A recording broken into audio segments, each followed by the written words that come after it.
How's everybody doing today? I hope everybody's feeling well, feeling blessed. It's your guy, Rapstar Boxing Knowledge, all the way from London, United Kingdom.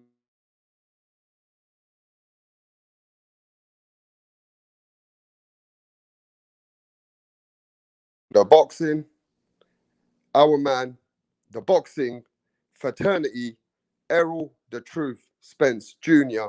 came back after a long layoff and huge injuries with the horrific car crash with what we saw around the world. Errol the Truth Spence Jr. Won his fight with Danny Garcia in great fashion. Errol Spence has shown all the boxing world that he's back and God has given him a second chance. It was beautiful to see the number one welterweight defend his title. Errol Spence is back. The truth is back. But after the win on the weekend, a lot of things are going to be changing in the pound for pound list. As you can imagine, the pound for pound in a lot of boxing casuals get very confused. The pound for pound list is very subjective. The pound for pound list is also different organizations have different champions in the pound for pound list. There's normally 10 fighters they choose out of thousands of fighters and base them into the pound for pound list. Let's talk about that. But before we talk about that, a lot of people after the weekend and different governing bodies and different organizations, the pound for pound list will be changed in the near future. And as we're at the end of 2020, coming into December the 8th, live and direct to everyone in the world, the pound for pound list after Errol Spence Jr.'s performance will be changing soon. Is Errol Spence Jr. ahead of Terence Crawford in the pound for pound list now? Is Errol Spence moved his rankings and his whole accolades and what he's achieved so far to put him ahead in the pound for pound list? But before we start cooking it up, we do need to recognize that the pound for pound list is a whole different list with different organizations. And we will get to that and we will speak our mind. But we got to keep it a bit factual and try and get some facts into the pound for pound rankings in our current champions today. But before we get to that, let's get ready to speak about Errol Spence Jr. and where he belongs in the pound for pound today. So here we are. Let me just change the screen. We've got someone in the building already to speak about the pound for pound rankings of today. The pound for pound is definitely very subjective. Some people keep heavyweights in their pound for pound list. Some people go as far as 4 years in a pound for pound list, or even longer, as long as the fighter is active. The pound for pound is definitely a different situation in different organizations. The Ring magazine has a different list of fighters in their pound for pound rankings. The ESPN organization have different fighters in their pound for pound list. But let's be honest, pound for pound, we definitely need to know what our fighters have done in order to achieve to be in the pound for pound list, as far as accolades, as far as what have they won, how many titles have they won, what was their competition, are they fighting current top fighters on a consistent basis, do they have a lot of, so a pound for pound guy, does your style allow you to go in different weight classes and beat those current champions? That definitely helps you in the pound for pound rankings. Can a heavyweight be in the pound for pound? That's another question. Should we have heavyweights in the pound for pound rankings? The other thing is, you've got to consider how far do you go back in a man's career, on athlete's career, in order to give them the um, accolade of today in a pound for pound list? So if some fighter or athlete has been doing really great 2-3 years ago, but hasn't been fighting anybody current in the last couple years in the top rankings, should that fighter be in the top pound for pound because they've done what they've achieved in 2016, 17? But it doesn't matter because they're still active. Hey, what up, D? What up, rap star? Hey, I'm doing really well, man. I just wanted to do a little show today because, as you can appreciate, what Errol the Truth Spence Jr. has done in the boxing world after coming back from life and death, and with God's blessings, came back and beat Danny the Swift Garcia in great fashion. The new conversation which has happened around the world: does Errol Spence deserve to be ahead of Terence Crawford in the pound for pound rankings now? Now, those conversations, can you hear me? Yeah, most definitely. Yeah, yeah, I can hear you now. So those conversations did not exist until this weekend. And not many organizations and different platforms had Errol Spence ahead of Terence Crawford in the pound for pound. But as of the weekend, a lot of the people are changing their list. A lot of the boxing fraternities have changed their list. Errol Spence is ahead of Terence Crawford in some of the organizations in the pound for pound rankings soon. How do you feel about that, D Calico? I mean, what do you think? I would like you to base it on what you think. Well, my take on it is the only reason Terrence Crawford is number one on anybody's list is because Mayweather said that he was number one at one point. And and Mayweather, he's so crazy, he doesn't even put Ali as number one, like all time. He doesn't even have Ali on his top three or top five. Like, something's wrong with Mayweather. So if Mayweather says Terrence Crawford is number one, I gotta disagree. I gotta disagree. Yeah, I mean, personally speaking, Mayweather doesn't control any pound for pound list. Mayweather just has an opinion on a pound for pound list like we do. We have opinions, different governing bodies have opinions, different organizations have opinions. The ESPN have Terence Crawford as the pound for pound. But when you look at Ring Magazine and you look at different organizations, Canelo is the pound for pound. But as of the weekend, if you speak to a lot of boxing hardcore people, a lot of people are putting Errol Spence ahead of Terence Bud Crawford in the pound for pound rankings today. And let me just break that down. Why, Calico? The reason why they're breaking it down, because you've got to look at the pound for pound rankings of what have you done for me lately. The pound for pound should not be of what Terence Crawford has done in 2015, 16, and 17. It should be, what have you done for us in the last couple of years, in the last few years? If you're an active fighter, then tell us what you've done for us. And if you're going to go by Terence Crawford's, I don't know, accolades of what he's achieved at 135 and 140, which was a long time ago, well, then Manny Pacquiao's still active. Then Manny Pacquiao should be the pound for pound number one. Do you understand what I mean, Daddy D? It's how you look at the pound for pound. Are you there? Oh, most definitely. Yeah, you sound really bad. That's Can why. you come out and come back in? That's why I was on mute. You sound really bad. Is it me or you?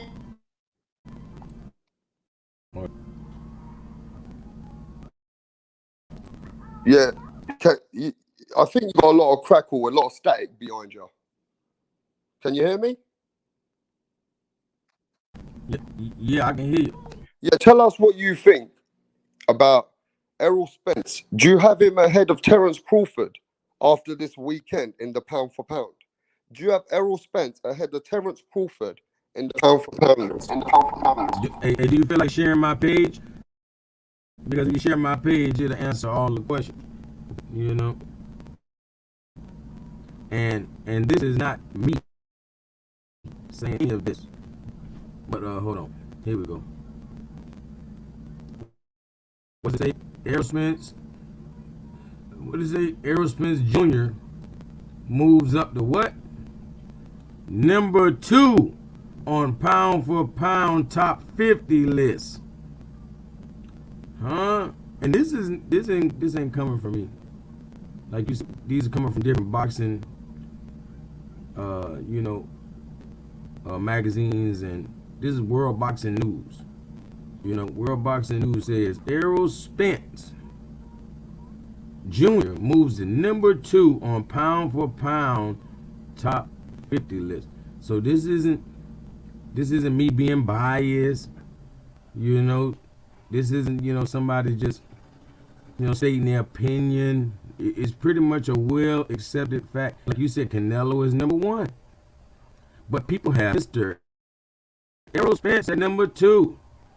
Then Tyson Fury, Teofimo Lopez, Inoue, and then Crawford. Oh my gosh. Huh? Pacquiao, Usyk, Estrada, Lomachenko, still number 10 in front of Gervonta Davis. And, you know, Triple G and Mikey G. Man. I mean, but you gotta appreciate this, Calico. Man, every time I speak, there's static, isn't there? Let me see if it's me. If it's me, I'm gonna go out and come back.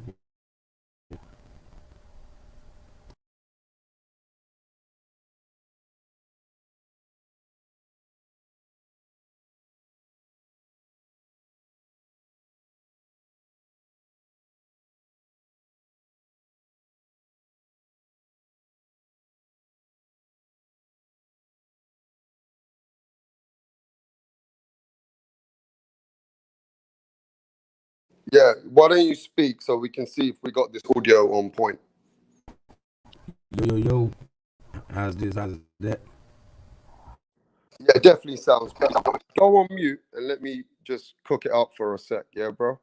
So that list you showed me has got Errol the Truth Spence Jr. number 2 in the world out of the whole pound for pound, right?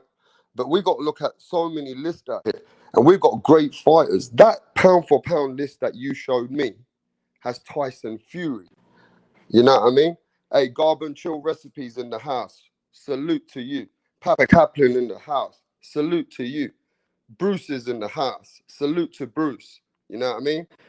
Yeah, man. I mean, at the end of the day, how do you actually look at the pound for pound? Because you've got Tyson Fury in the pound for pound, right? That's a heavyweight. Now, I'm not saying Tyson Fury hasn't done great things. Yeah, he has lately. But should he be in the pound for pound? Because Tyson Fury's a heavyweight. Isn't the pound for pound, in my eyes, is your style of fighting can win against another champion at any of their styles at any other weights? Why have they got a heavyweight in the pound for pound, D Calico? I mean, you know, it's just true to be told that Tyson Fury is a boxer.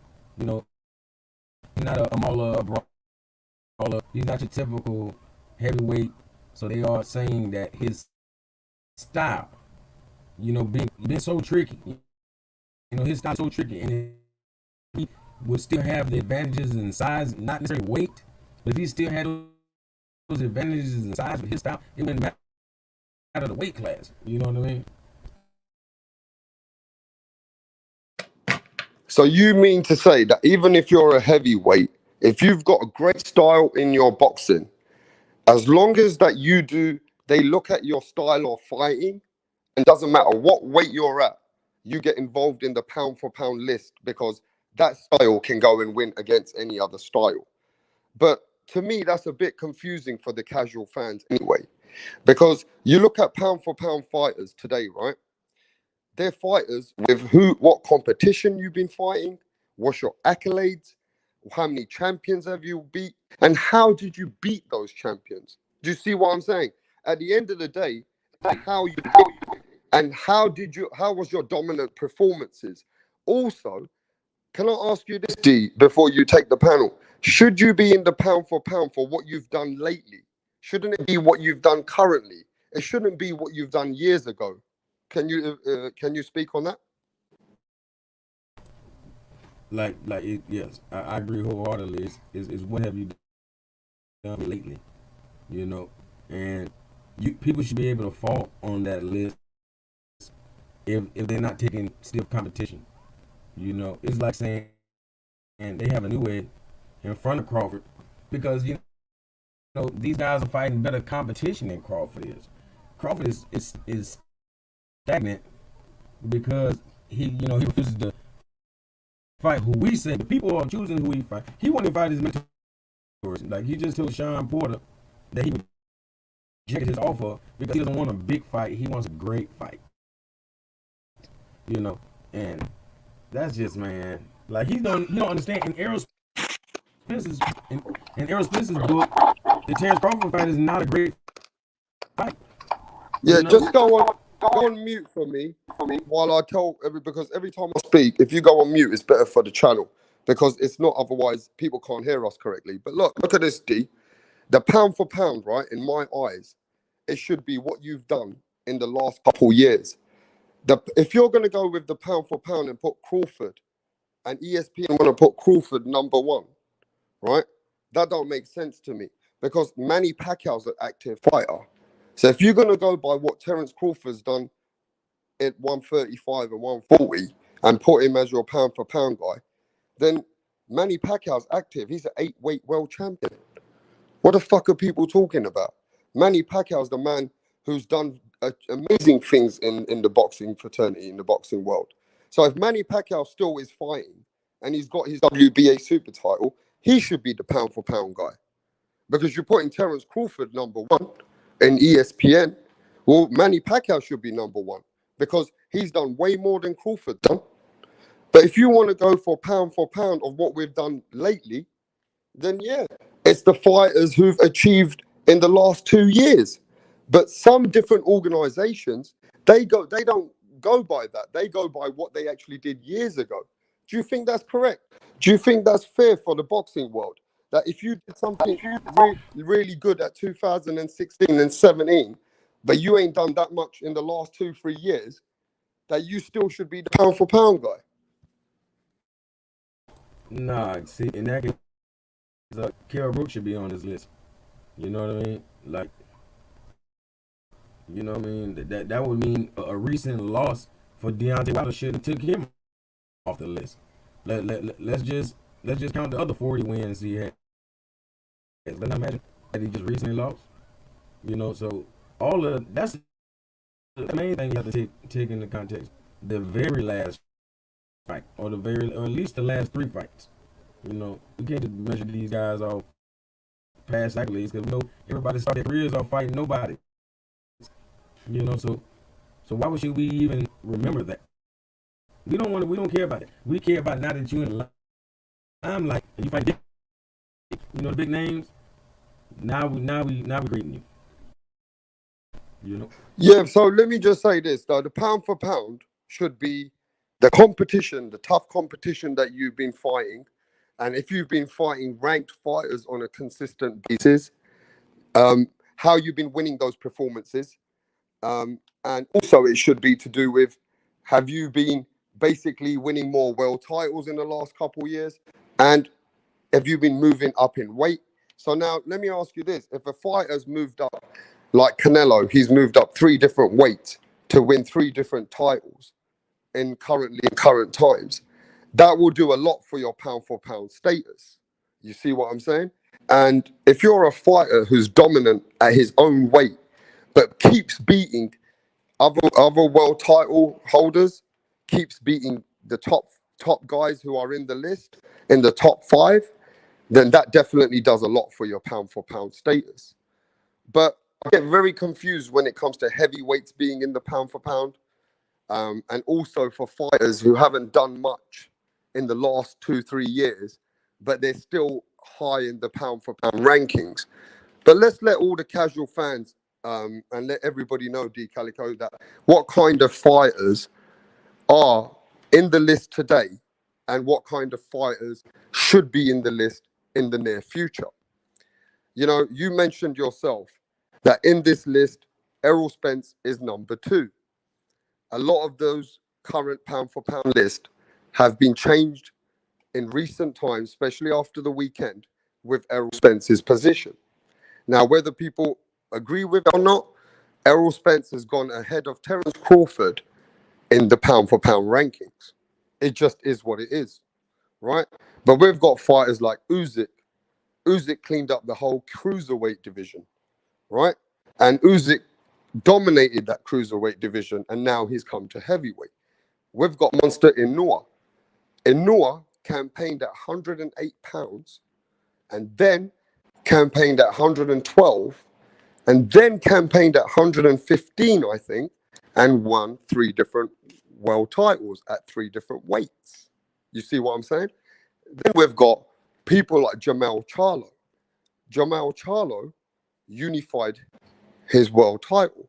Jamal Charlo actually beat the guy who got a controversial decision on him in a rematch and knocked him out.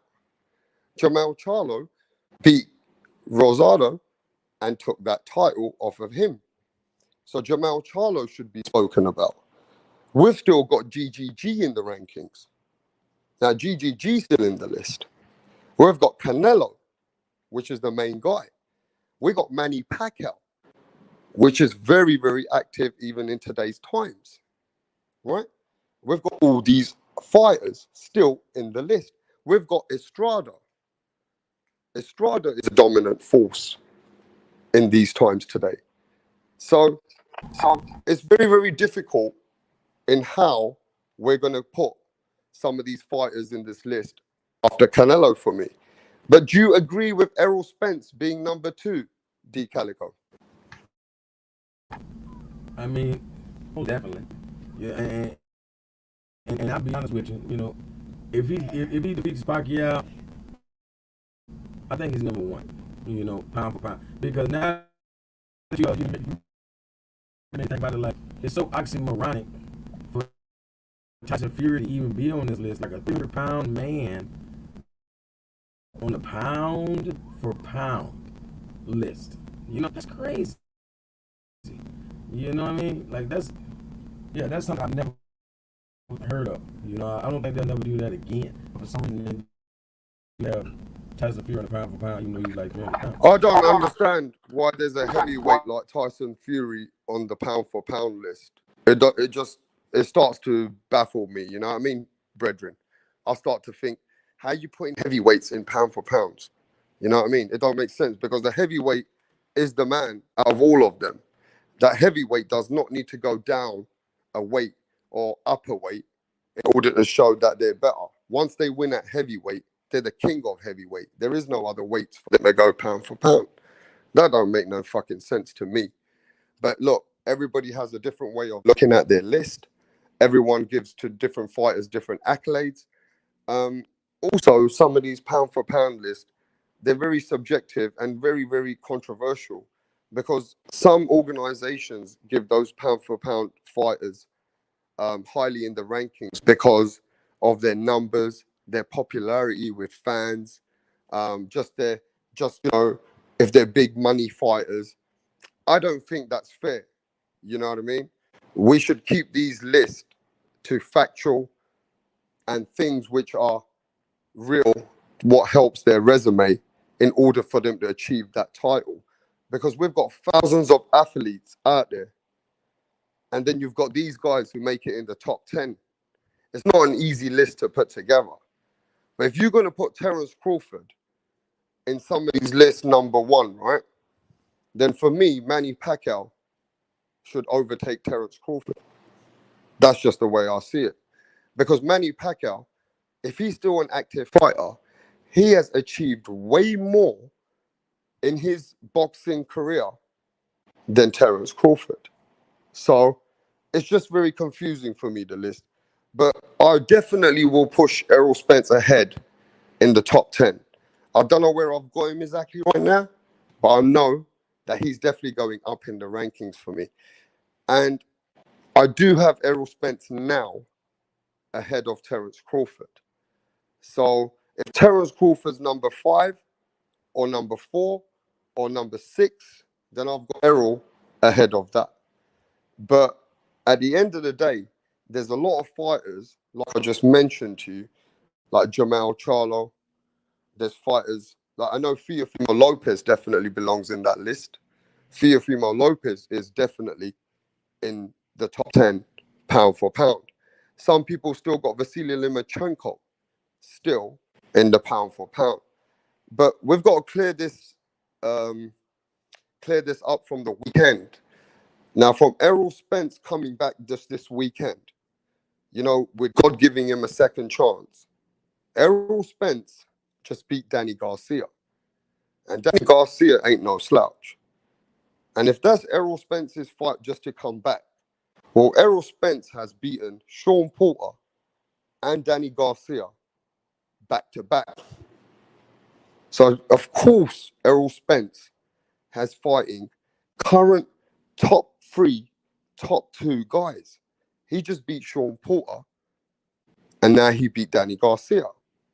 So, for me, if you want to talk about what you've been doing lately, that's better than what Terence Crawford's been doing. So, how we got Terence Crawford so ahead on the list? Are we going by what Terence Crawford has done 3 years ago? Is Terence Crawford in the pound for pound list ahead of some fighters today because of what he's done 3 years ago? Because surely by him beating Jeff Horn shouldn't make him in the top 1. He shouldn't be number 1 pound for pound for me. How do you feel about that, D?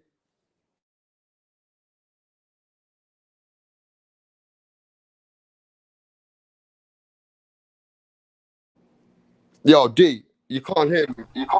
Yeah, I hear you, brother. Yeah, well, how does Terence Crawford belong in the top 2, top 3 pound for pound? Explain that to me. I mean, we're talking about his weight division. You know what I mean? Because he hasn't proven himself. We all think that he can hang, but we don't know. So I'm not gonna give him, more credit than he deserves. Like I don't know why he won't just fight Sean Porter. He would make a lot of people happy. Because Errol Spence is not even worried about him. He's not a great fight. Like he said, Sean Porter's not a great fight. He's a big fight. He don't want a big fight. He want a great fight. So that's all Terence Crawford is to Errol. He's just a big fight. He's not a great fight. The great fights are, the podcast. I don't know if the Spence and Crawford don't have it, and if it does, that's why I compare Spence to Mayweather.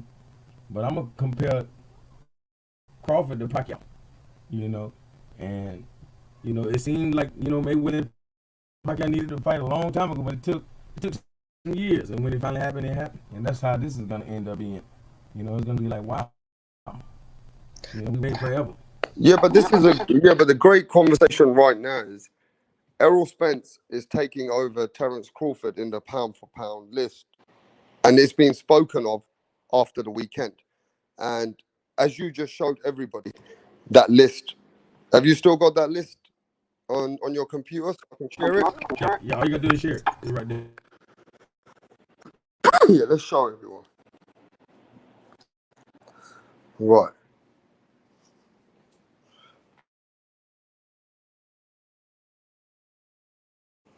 So these are the current rankings. With what organization is this rankings with? Let me check.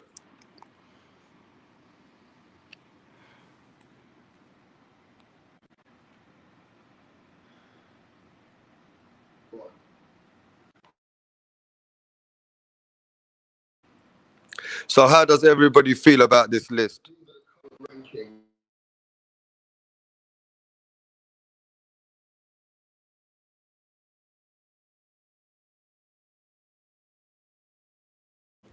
Now, some of it don't make sense already, right? You got Tyson Fury as a heavyweight on this pound for pound list, That don't fucking make no sense to me. All right, first of all. Second of all, we've got fighters like Inua, Usyk. We've got fighters out there, like I just mentioned. We've got Fimo out there. We've got even Jamal Charlo's become unified. And we've still got Lomachenko in there. I mean, who else have they got in there? I mean, we've got Estrada. You know what I mean? We've got some fighters still to talk about. But they've put Errol Spence in that list at number 2. You get what I'm saying? They got Errol Spence at number 2 on this list, bro. And I don't know whether I can't go with this list right now. See, if you look at different organizations, everybody's got a whole different list right now. And it's really fucking confusing. I'm telling you, this shit's really confusing me now. Because we got to go by factual wins, who you've been fighting, what's your accolades, what's your current opposition, right? We should be going by certain factual situations, which is helping these fighters to get into the pound for pound, right? What competition they're fighting, how many weight classes they can move up and down. All these things are factors. So I don't know how they're going to put Tyson Fury. Where we got Lomachenko right now? Let me check. They got Lomachenko number 10. Wait, they got Estrada number 9. We got Usyk. We got Manny Pacquiao. We got Terence Crawford number 6. We've got Inua, the monster Inua number 3. Go down, go down. Who else we got here? We got Fimo Lopez. Yo, Carbon Chili Recipe says, how can Tank Davis be over Inua? I mean, this list don't even make sense, bro. Yeah, you can't. Okay, Carbon Chili Recipe says, I can't rock with this list. Fury over Estrada. Man, let me tell you this, Carbon Chili Recipe, right? Fury shouldn't be in a pound for pound anyway. Fury's a heavyweight, bro. You know what I mean? Fury's a heavyweight. He should be in his own status, right? Fury's in his own status. He's a heavyweight. A pound for pound for me, I always thought it was a fighter, right? Who can move up and down in different weights. You know? Where I've always thought a pound for pound fighter is a fighter who can dominate in his style with another style at any different weight. So this list don't make sense to me, bro. I can't give it to EJ over Spence. I can't give it to EJ over Spence, huh? That's both same people, innit? Fighting words with Sitbud. I can't give it to EJ over Spence. Well, isn't Errol Spence Jr. is Spence? I'm confused with that one. Mr. Popo, his top 5 in the list is Canelo number 1, Inua number 2, Crawford number 3, number 4 is Usyk, and number 5 is Lopez. Okay, and Mr. Popo says Lopez might make it the number 1 soon. Well, we'll see what happens in the future. But like I said, man, some of these lists are very subjective. And some of these lists just don't make no sense. But have you guys, the main question is, let's ask you the main question here. I want to ask the chat, you know what I mean? Big up to Fight Words, Chipboard, Mr. Popo in the house, Carbon Chili Recipe. Yeah, boys. Listen, I just want to come to this now, right? And you guys need to answer this. Does Errol Spence Jr. take over Terence Crawford in the pound for pound rankings right now, today, as of now? That's the question. What are you showing here, D Calico? Are you there? See what this is? I'm showing you like old articles and all. Like they were showing back in 2018, they were talking about after his victory over Lamont Peterson, they pushed Errol Spence Jr. all the way to number 5 in the ESPN pound. Listen, I'm going to tell you straight. Errol Spence has gone up in the pound for pound. Whether people like it or not, Errol Spence is taking up Crawford in the pound for pound. Can you hear me, bro? Yeah, I hear. Yeah, you sound a little bit bad, man. Like you got static, but it's all good. Let's see if it gets better with the audio.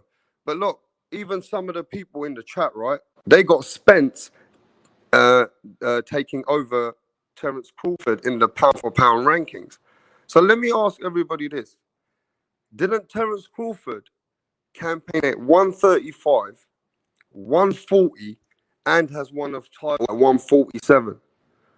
So how is Errol Spence taking over Terence Crawford? Can you answer that, D Calico?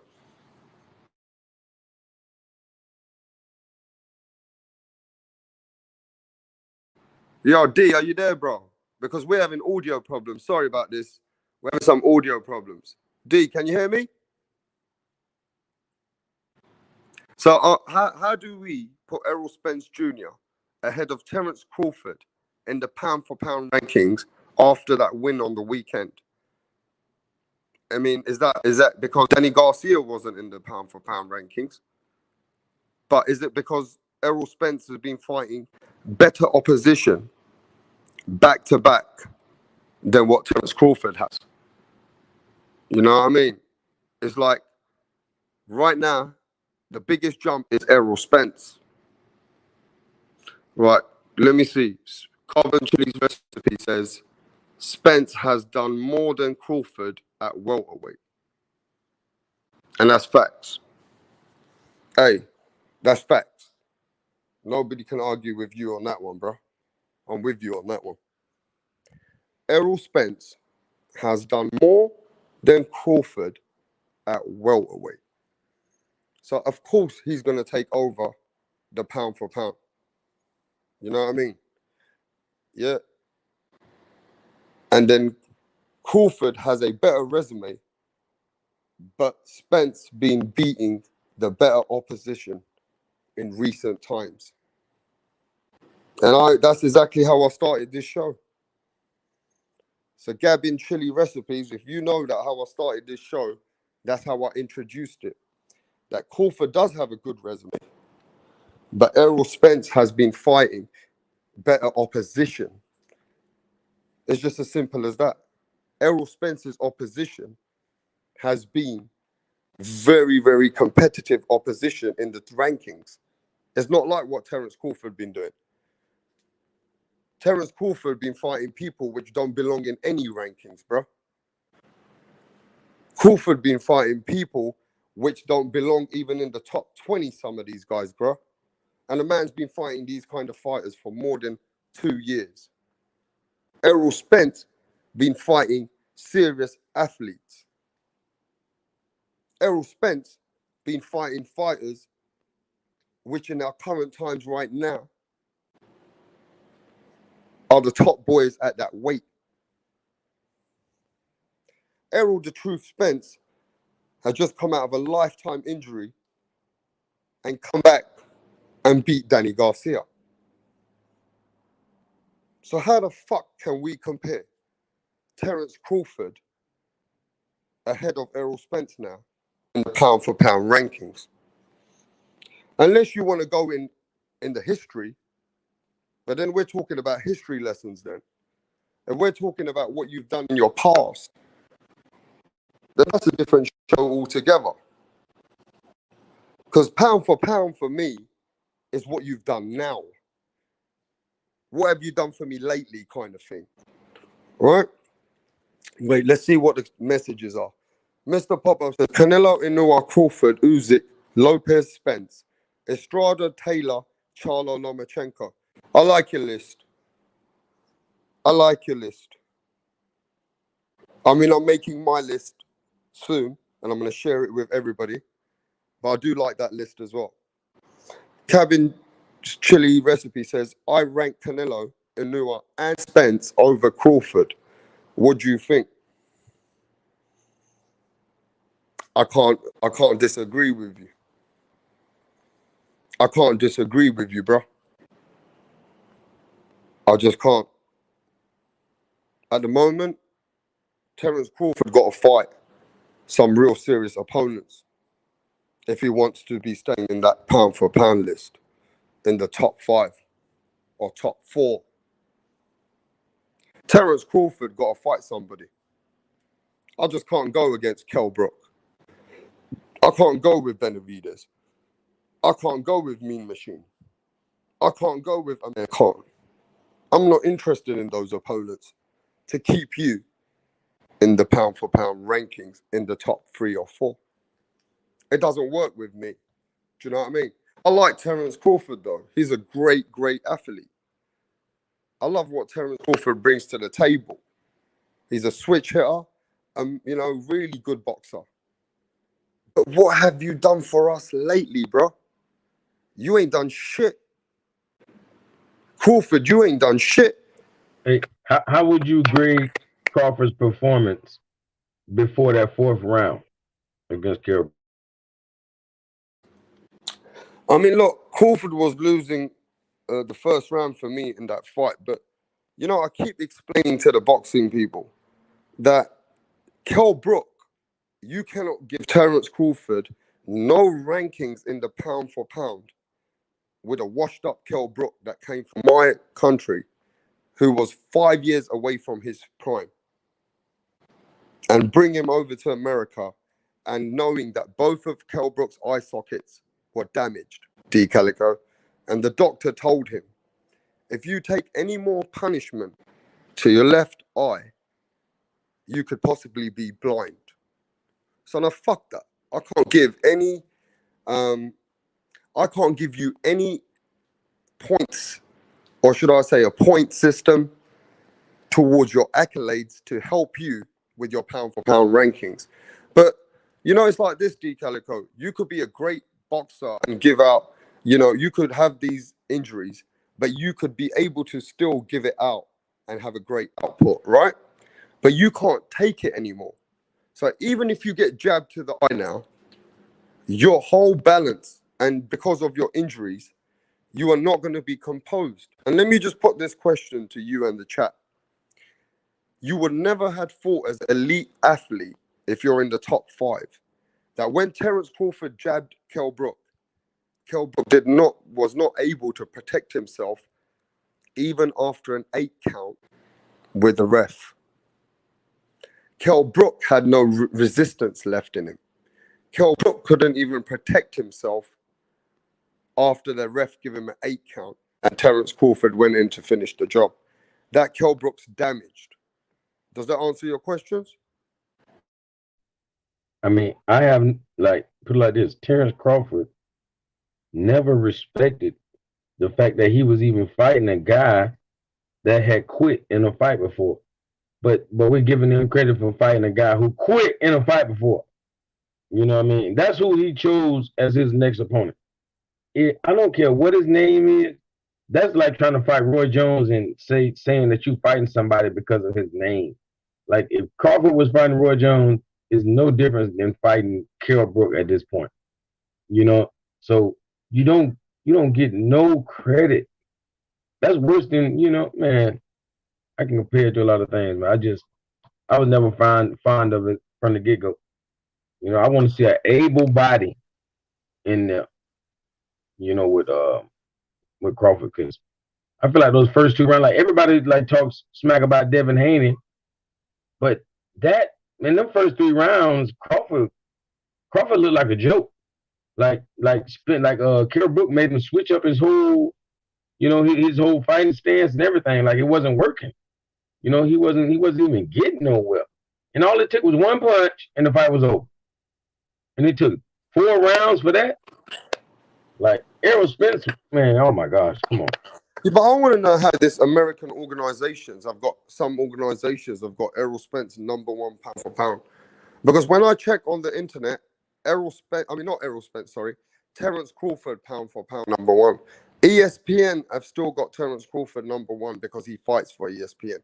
But everybody else is moving him below Errol Spence. A lot of the organizations now are moving Terence Crawford behind Errol Spence. And Crawford's not getting young anymore. He's now 33, something like that.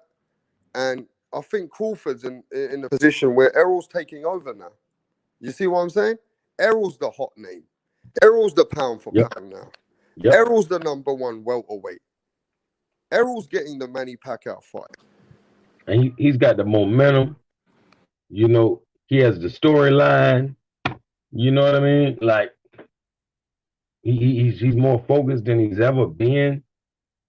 Like everybody's, riding with Errol till the wheels fall off right now. And people riding with Crawford till the wheels fall off. But I have a feeling they about to fall off. You know, give him three tough fights in a row. Then we can talk about him being pound for pound, in the top five and maybe number one. Because I can imagine if Crawford if he's fought three tough opponents back to back to back, they would put him in front of Canelo because for some reason they want him to be high on this list. But I don't know why. You know what I mean? So I mean, look, right. A lot of people now. If you're not beating somebody that belongs on the pound for pound list, then you're not pound for pound. Hell yeah. I mean, look, if you want to talk about recent times, then Errol Spence has been dominating the force at welterweight. Terence Crawford hasn't done much in recent times. Terence Crawford is in a position now where Errol's taking over the pound for pound rankings against Terence Crawford, right? And if there's anything Terence Crawford had a good momentum of, it was that he was in the pound for pound rankings ahead of Errol Spence before. But it ain't going to be like that anymore. If Terence Crawford doesn't get a good opponent next and Errol Spence fights Manny Pacquiao, it's over. Terence Crawford keeps going back down in the list. And if he doesn't fight anybody, he can possibly be out of the top 10 pound for pound. Do you get what I'm saying? Because you can't go by what Terence Crawford fucking did 3 years ago and still keep him hanging in the pound for pound. I don't know how people have made these lists. But in America, I want to know how these organizations look at their fighters. Do they go back as what they've done in their accolades in history? Or are they looking at current times? Because if any fighter is good, it's what you've done for me lately. The same fighter, what you did 3 years ago, shouldn't be where what a fighter's done 3 years after. Does that make sense to you, D. Calico? Oh yeah, for sure.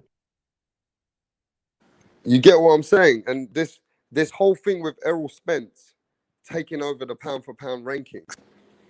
I mean, what's going to happen when Errol Spence beats Manny Pacquiao? He just starts moving ahead of the list. And I don't think Terence Crawford's going to be able to catch up with Errol Spence soon. The game's going to fucking change, bro. And people can't see that, but I can see that. The game can change. Errol Spence can be the pound for pound guy, and Terence Crawford be the guy who's been coming out of the pound for pound ranking soon. Unless, for me, if Terence Crawford fights his mandatory, like a Sean Porter, and fights which are meaningful, it'll keep him in the pound for pound rankings. You see what I mean, D? He cannot fight like Terence Crawford's going to run out of ideas now. You know what I'm saying, D? Yep. Because you know and I know Terence Crawford fans and Terence Crawford, they've been holding on to what they've done at 135, 140, and 147 with Jeff Horn. That don't hold no weight anymore, bro. That shit doesn't hold any weight right now. You want to look at international boxing. We're talking about world boxing. Errol Spence is fighting current guys right now. So I think it's just going to be a position where Errol's going to be taking over unless Terence Crawford can come with some really good, smart ways of getting himself some great opponents. Because otherwise, he's going to be fucked. Especially if Manny Pacquiao comes and fights Errol Spence. I mean, let me ask everybody this: if Errol Spence wins the WBA super title against Manny Pacquiao, he definitely ain't gonna be. He's definitely ahead of Terence Crawford in all the pound for pound. Terence Crawford is not gonna be next to Errol Spence anymore. Errol Spence will be the guy. You see what I'm saying? For sure. So what do you think then? I mean, do you think now the only way that what would you do if Errol beats Manny Pacquiao? Where would you put him in the pound for pound next? I mean, that'll be the biggest. See, we know Canelo. He has a beautiful record, and he's had great opponents. Because number one, he fought Mayweather, but he didn't win. And Pacquiao, with all the accolades and the people he's fought, he's awesome, but he never beat Mayweather. So, being that they are the remnants of the best in boxing, Errol Spence would have to be number one after beating a Pacquiao. Like that's the biggest legend in boxing. Is Pacquiao right now. So for somebody to finally, retire him or just flat out beat him, like, yeah, man, that's gonna make you a Hall of Famer. Because Pacquiao is not over the hill where he can't, put up a good showing. It's gonna be a war, we expect. But if he can defeat Pacquiao, yeah, that propels him, well beyond these, especially a Crawford. We already said Crawford has never fought anyone, and then Pacquiao is the most decorated fighter. Where you got So Crawford? Number 4. Where do you have Crawford? In your pound for pound? for me, oh yeah, he on the list. He on the list, but Yeah, we where have you got him? giving Number him 4 or where have you got we Crawford? Number 4 or we number 5? he's like number 5, if not 6. You know what I mean? I'm just being out. Because we want to see a war sometimes. Like the Sean Porter fight, like Errol Spence said, he didn't even have to fight Porter that way. He could have outboxed him, but he gave the people what they want because everybody said he can't fight inside, and he can't walk Sean Porter down, and he can't get in that dog fight with him, and he proved the world wrong. And we want to see Crawford do some of that. Like, how about you don't even try to outbox Sean Porter and go in there and scrap with him? I don't think that would be intelligent for Crawford. I don't think he can handle. For one, Crawford is probably best suited for a Porter because of his wild style. But if he gets in there with a real boxer like Kell Brook, but without the injuries, then he's gonna lose on the cards. Because it's obviously he can be outsmarted. Kell Brook was outsmarting him.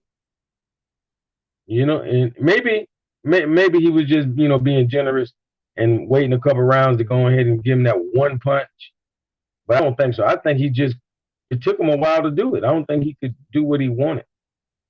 And I think Errol Spence would, like, if it take one punch to get a guy out of there, I think Errol Spence would have did that in the first minutes. It wouldn't took no 4 rounds because he's applying heavy pressure. Yeah, I mean, they're very good points. And we got to recognize this. Errol Spence, with his own style, whether he beats Mikey Garcia at Mikey Garcia's style and win every single round, he won a dogfight against Sean Porter. He dominated the fight against Danny Garcia. He went to England when Kell Brook was still much better Kell Brook and won that title for Kell Brook in his own country, right? In England, in my own Hey, country. and He took and, it off and of those are us. the things I want to.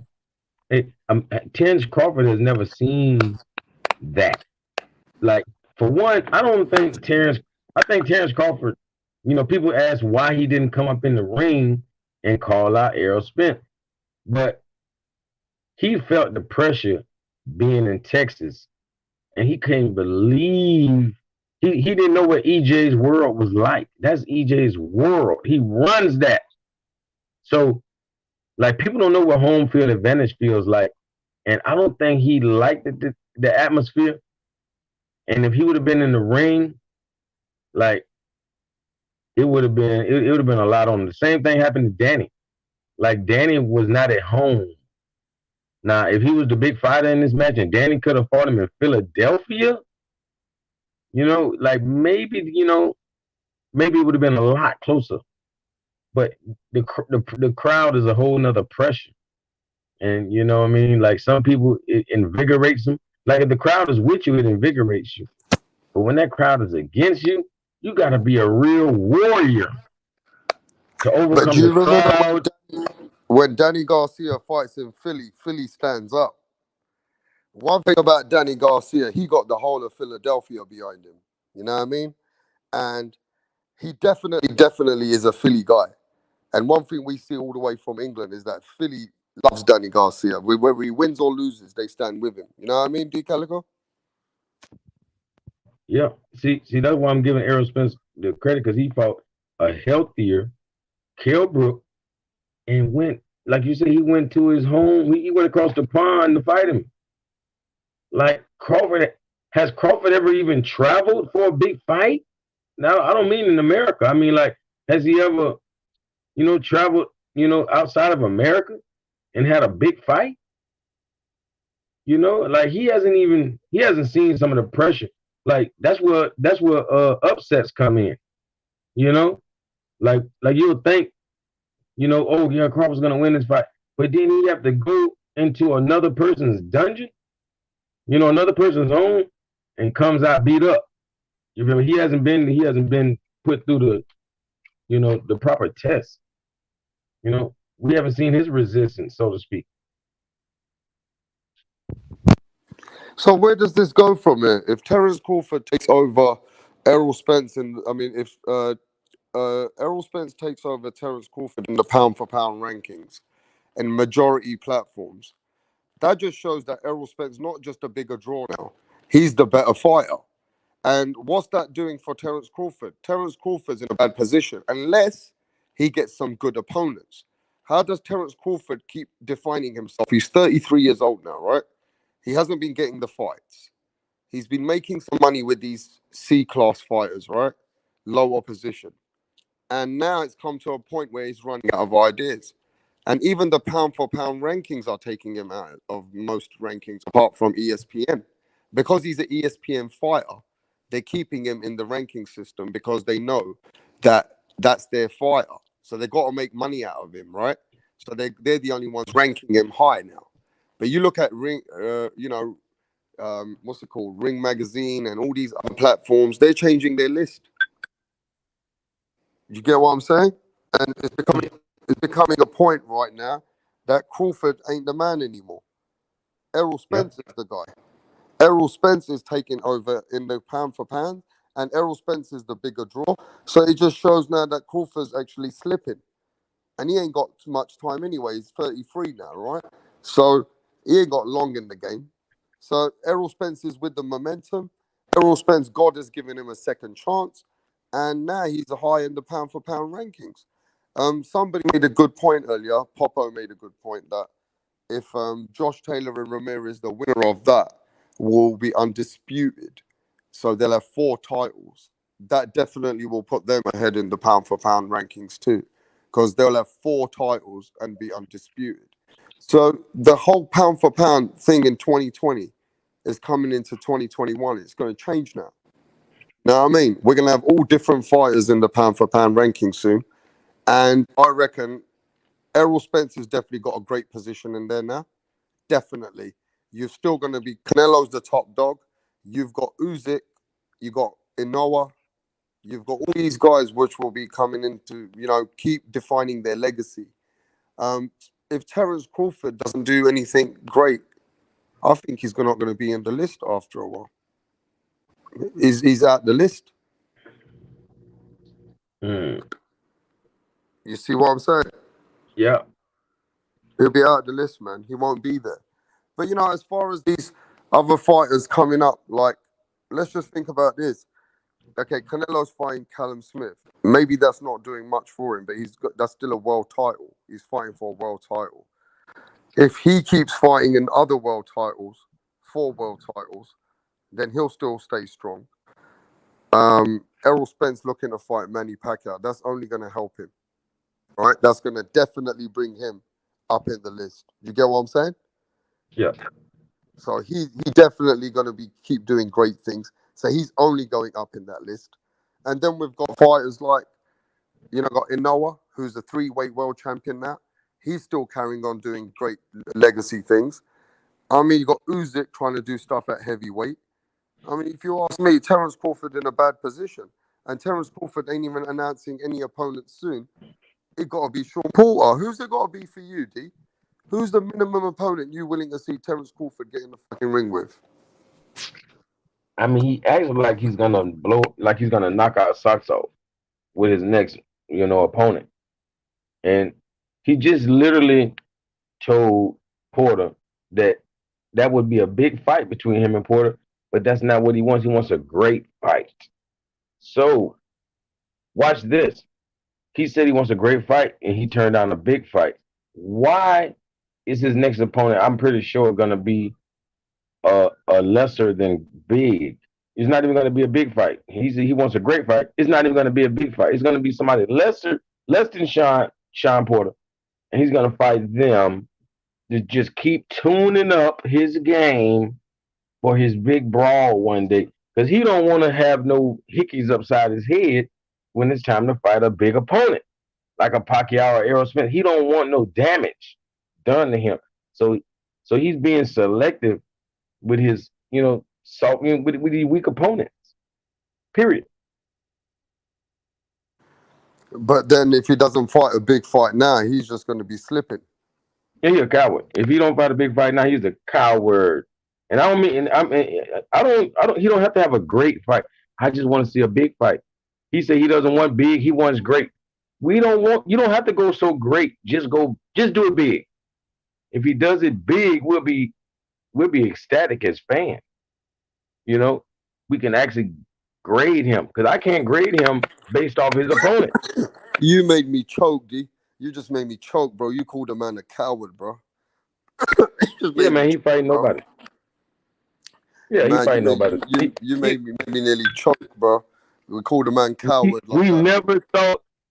never thought Crawford could lose one of his fights. At least we thought Errol Spence could lose this one, this last one.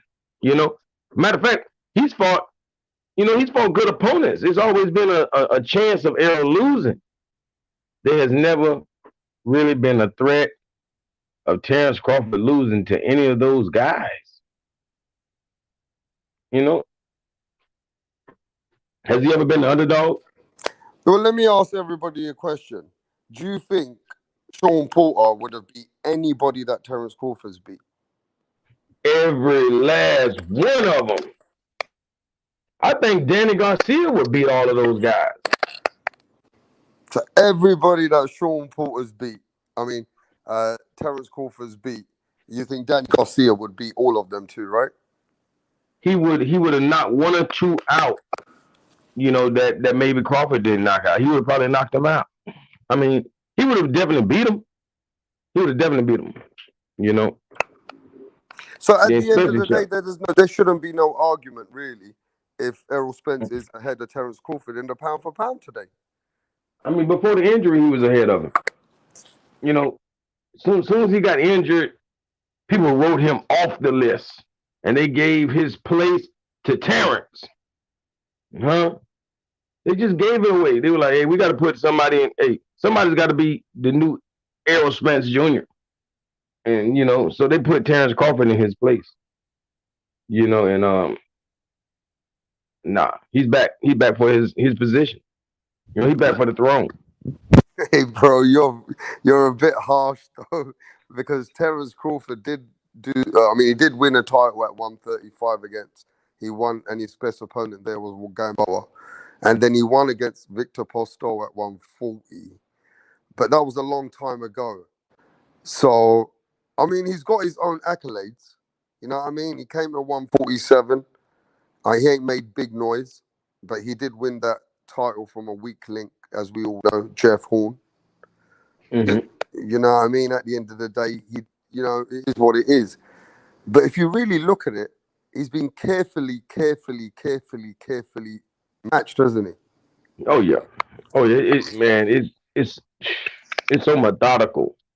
You know, it's like it's like they really making sure it's the weakest opponent possible. You know what I mean? Like, look at the Keith Thurmans. the Sean Porters, the Danny Garcias, the Errol Spencers. These guys have fought everybody, you know, and for some reason, none of them have fought Terrence Crawford. Are we really going to sit here and believe that they're avoiding him? These guys are warriors. You know, Sean Porter wants to fight him right now, and he's obviously not ducking Bud, but Bud is saying it's not a great fight. It's just a big fight. I want a great fight. You know, it's sad, man. It's sad. Yeah, it's going to be a sad situation soon, especially if Terence Crawford can't get a fight.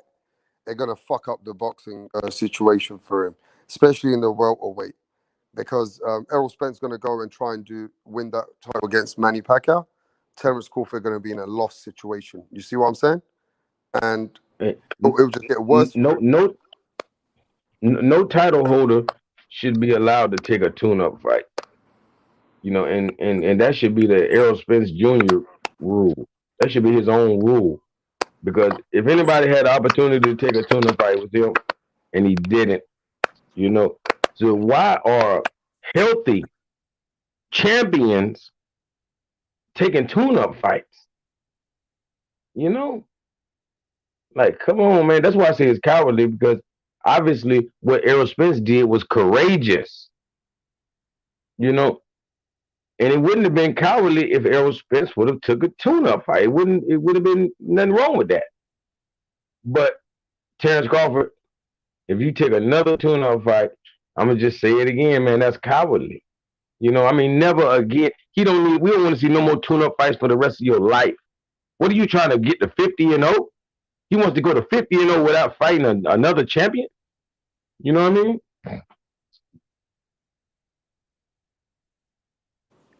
I think he's trying to make his record good. He's not worrying about. You know, he don't want to go down as a legend in history.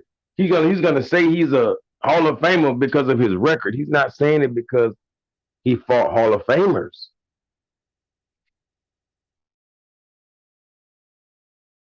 So the pound for pound then really comes to opposition who they've fought and what opposition they've been fighting consistently, and it also comes down to um, you know, if you've beaten another world champion and took a title off of him, right? Which Errol Spence has done twice. He did that against Brook in his own country, and he did that against Porter, right? And his opposition's been very strong. And it also should be to do with if you've been consistent in the top five fighters that you've been fighting at a consistent level. Now, you To made a me, very good point, though. You made a very, very good point for the channel here in the boxing world that Errol Spence could have took a tune-up fight and nobody would have argued with that.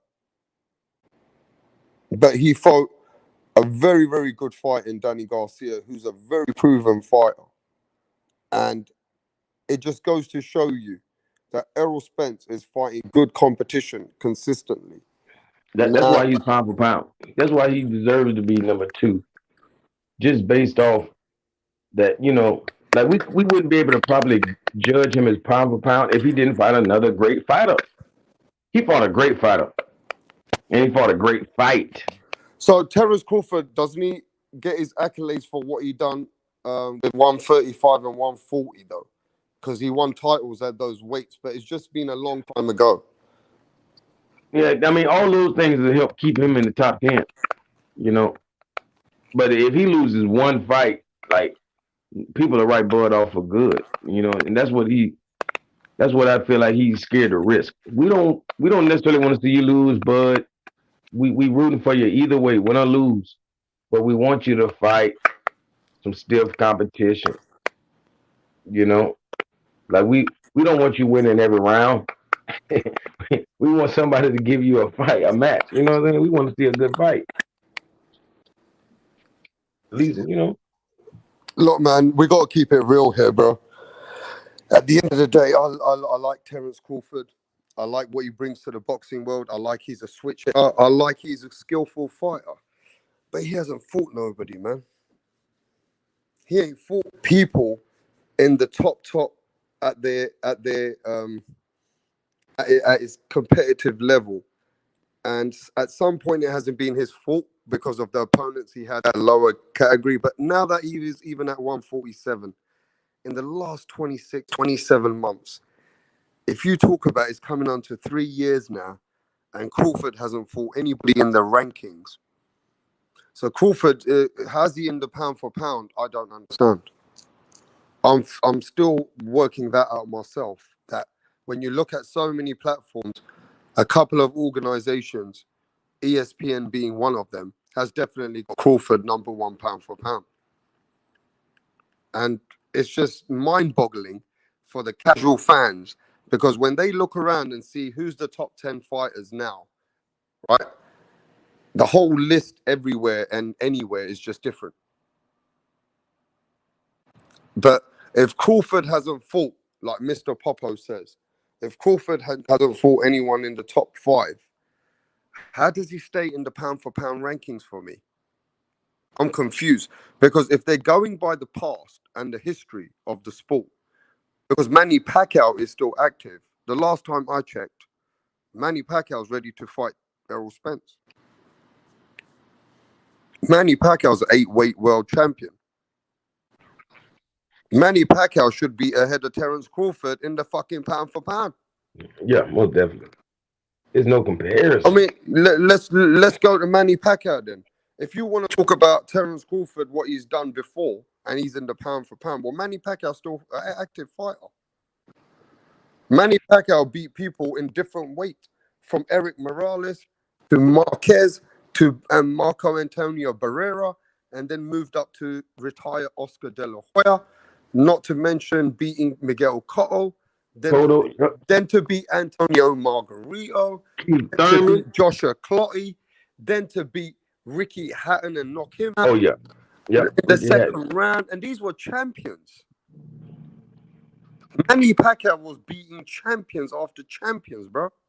So when you want to put a list together, you guys ain't, you know what I mean? You better involve Manny Pacquiao. You better put Manny Pacquiao ahead of Terence Crawford. For me, Manny Pacquiao's ahead of most people in that list. And you guys are only mentioning that Manny Pacquiao fights every year or something, or every whatever it does. Right now, he hasn't had a fight for a while. This is his longest layoff. But you want to make a fucking list in America and show us, right? All these platforms are mostly American, bruv. I'm from United Kingdom. What kind of fucking list are you guys sharing with us over here? It don't make no sense. You just showed me, right, that they got Tyson Fury, which I'm a fan of Tyson Fury, by the way, but you said Tyson Fury's in the pound for pound list, number 3, right? Is that right? Yep. The highest ranking in the heavyweight for some reason. You know, they had Anthony Joshua at like number 15. Yeah, salute to Ped. Salute to PED in the house. Rap star, salute, champ. Yeah, man, I'm grinding early, bro. Grinding from my bedroom, freestyling on my iPhone. But yeah, man, I'm a bit confused about the pound for pound rankings today. I woke up right now, looked on the internet, and all the pound for pound rankings are changing. Hey, can you put that pound for pound ranking up again so we can show some of these people the pound for pound rankings? Let's put them up right now. And all of America, right? They got these pound for pound rankings for around the world. I've seen Josh Taylor in 1 or 2 of them. Tyson Fury's in the pound for pound rankings at number 3. How the fuck do they put these pound for pound rankings together? I want to see. B says, facts, rap star. If we're going to use what Bud did years ago, well, in pound for pound, we should be using what Manny Pacquiao did years ago. So to say that he's in the top 10 for pound, hey, D Calico, if you guys in America are going to put pound for pound list together, you better put Manny Pacquiao up there before most of them. Yeah.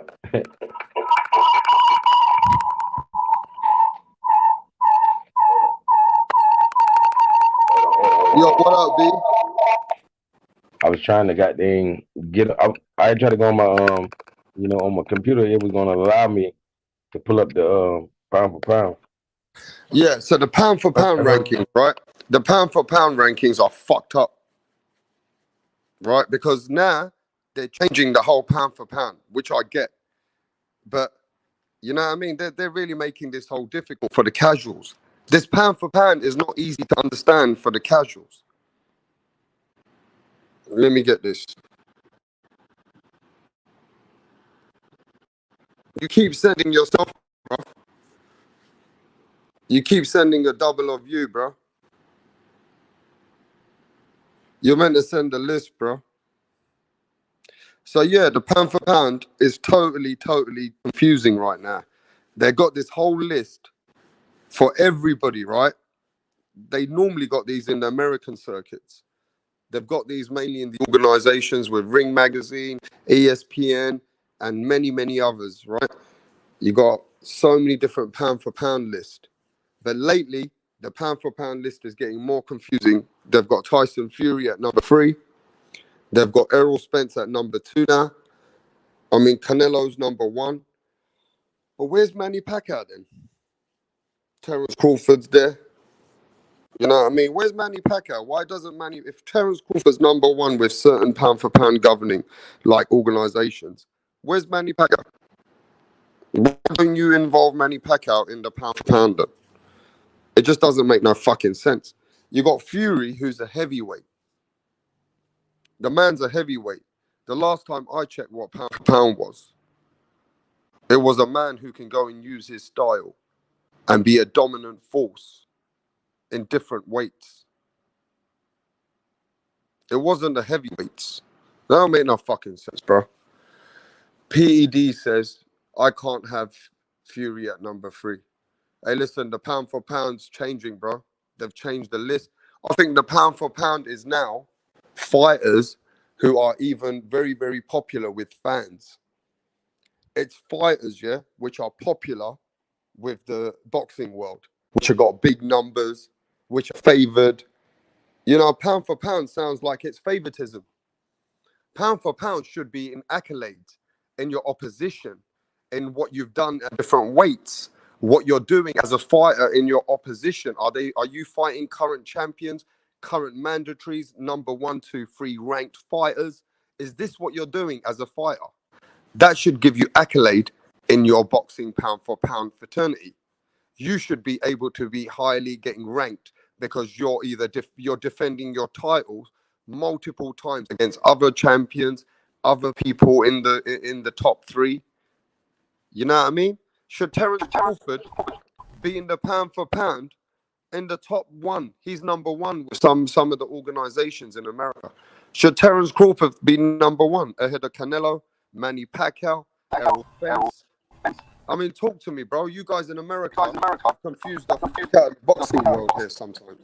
And it's only because I say that is because a lot of the pound for pound rankings and pound for pound organizations are being put together in the United States. Do you understand what I mean, D. Calico?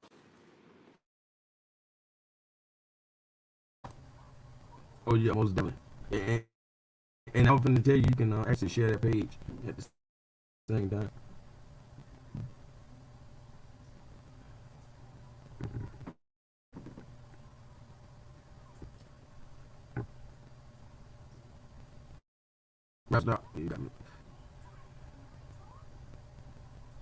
Let's start from the top and let's go down and show people what their pound for pound rankings look like in different organizations.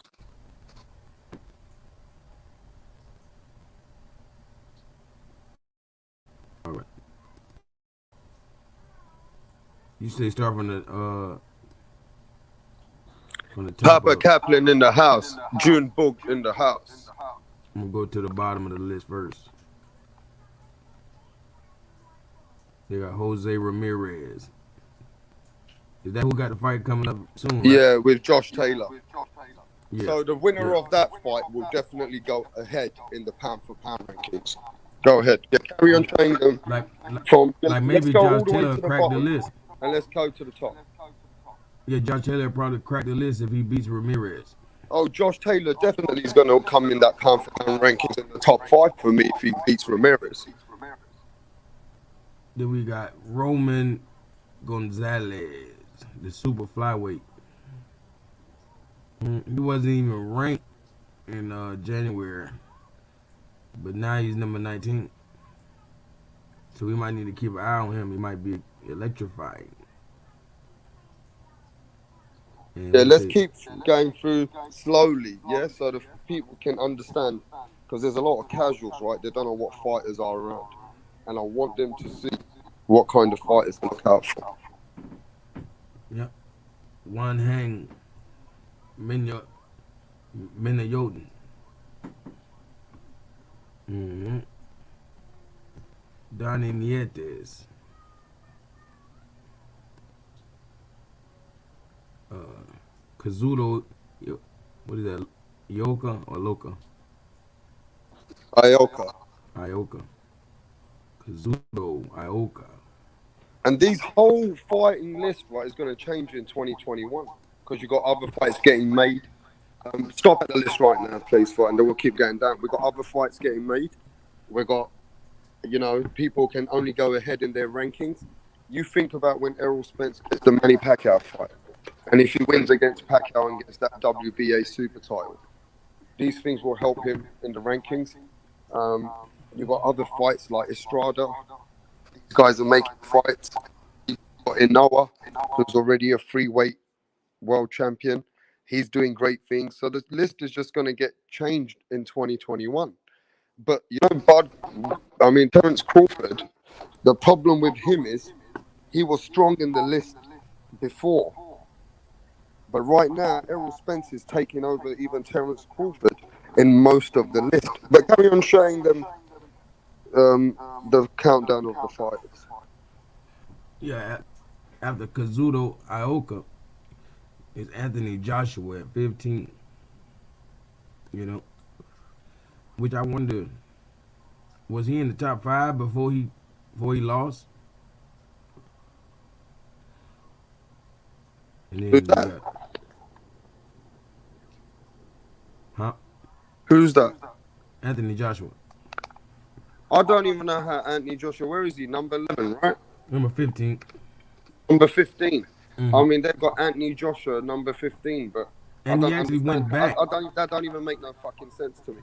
And First of even all, and even though Anthony Joshua is a heavyweight, right?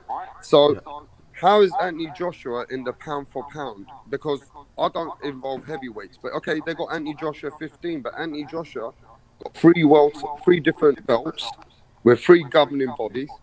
He revenged his loss against Andy Ruiz. So Anthony Joshua, to me, should be ahead if they're going to involve heavyweights. But all right, who's number 14? uh, D Quincy Hodges is in the house. What up, D? D Hodges, ain't seen you for a long time, man. Hope you've been keeping good, bro. Kosi Tanaka, yeah, number 14, the flyweight. Papa Kaplan says, how is Errol pound for pound number 1? He got 2 belts. I mean, look, man, Papa Kaplan, they got Terence Crawford number 1 in some places. You know what I mean? But these are the lists that I'm going to show you in certain places now. They've got different lists right now. And Mikey Garcia, number 13. He was 15th in January. And we got Triple G, who got knocked down on the rankings. He knocked him down from 6 to 12. Yeah, the middleweight. And we got number 11, Gervonta Davis. Gervonta Tank Davis. And see, like, Hey, wait. Before you carry on anywhere, where they got Tank Davis? number 11 behind Vasily. Yeah, but Tank Davis still, for me, Tank Davis got a world title at Yeah, 135. yeah, he should have cracked the top 10. I don't know, man. Tank But they were Davis saying still he got. was number 24 in the Man, Tank ranking. Davis still got to do some work for me. You know how many great fighters there are there? You know, they go through thousands of fighters to put these lists together. You know what I mean, D Calico? But look, Yeah, yeah, look, yeah. look, Like look. some of his At the end popularity, of the day, like it you is what say. it is. I just want to know, this pound for pound is so subjective and so controversial in different places. It's unbelievable. You go to some different places, D Calico, they don't involve heavyweights in a pound for pound list. Do you get what I'm saying? Yeah, it's real. So why they got it heavyweights? I mean, isn't the pound for pound your boxing style against anyone else's style at Yeah. up and down in different weights? When you're a heavyweight champion, you're a heavyweight king. You're not a heavyweight pound for pound fighter. It doesn't make fucking sense to me. See, to me, it's like saying how many weight classes can you clear out? You know, I mean, like you should if you can't beat everybody in your weight division, then you really shouldn't be on this list. You know what I mean? And then, I mean, more than just your weight division, like you say, it should be a. I should be able to compare you against other weight divisions and see you beating them. You know, but like I ain't gonna lie, like it's a lot of better boxers than Tank Davis. They just don't hit like him. No, but do you know what this pound for pound looks like? I'm going to ask the chat the same question. Are they basing these pound for pound lists for certain organizations which favor certain different fighters? Like Gotta be. we all seen, right? Okay, after this, I want you to put the ESPN pound for pound list down.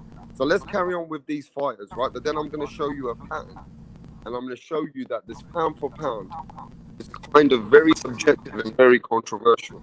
But let's carry on. Where's Vasily Lomachenko right now?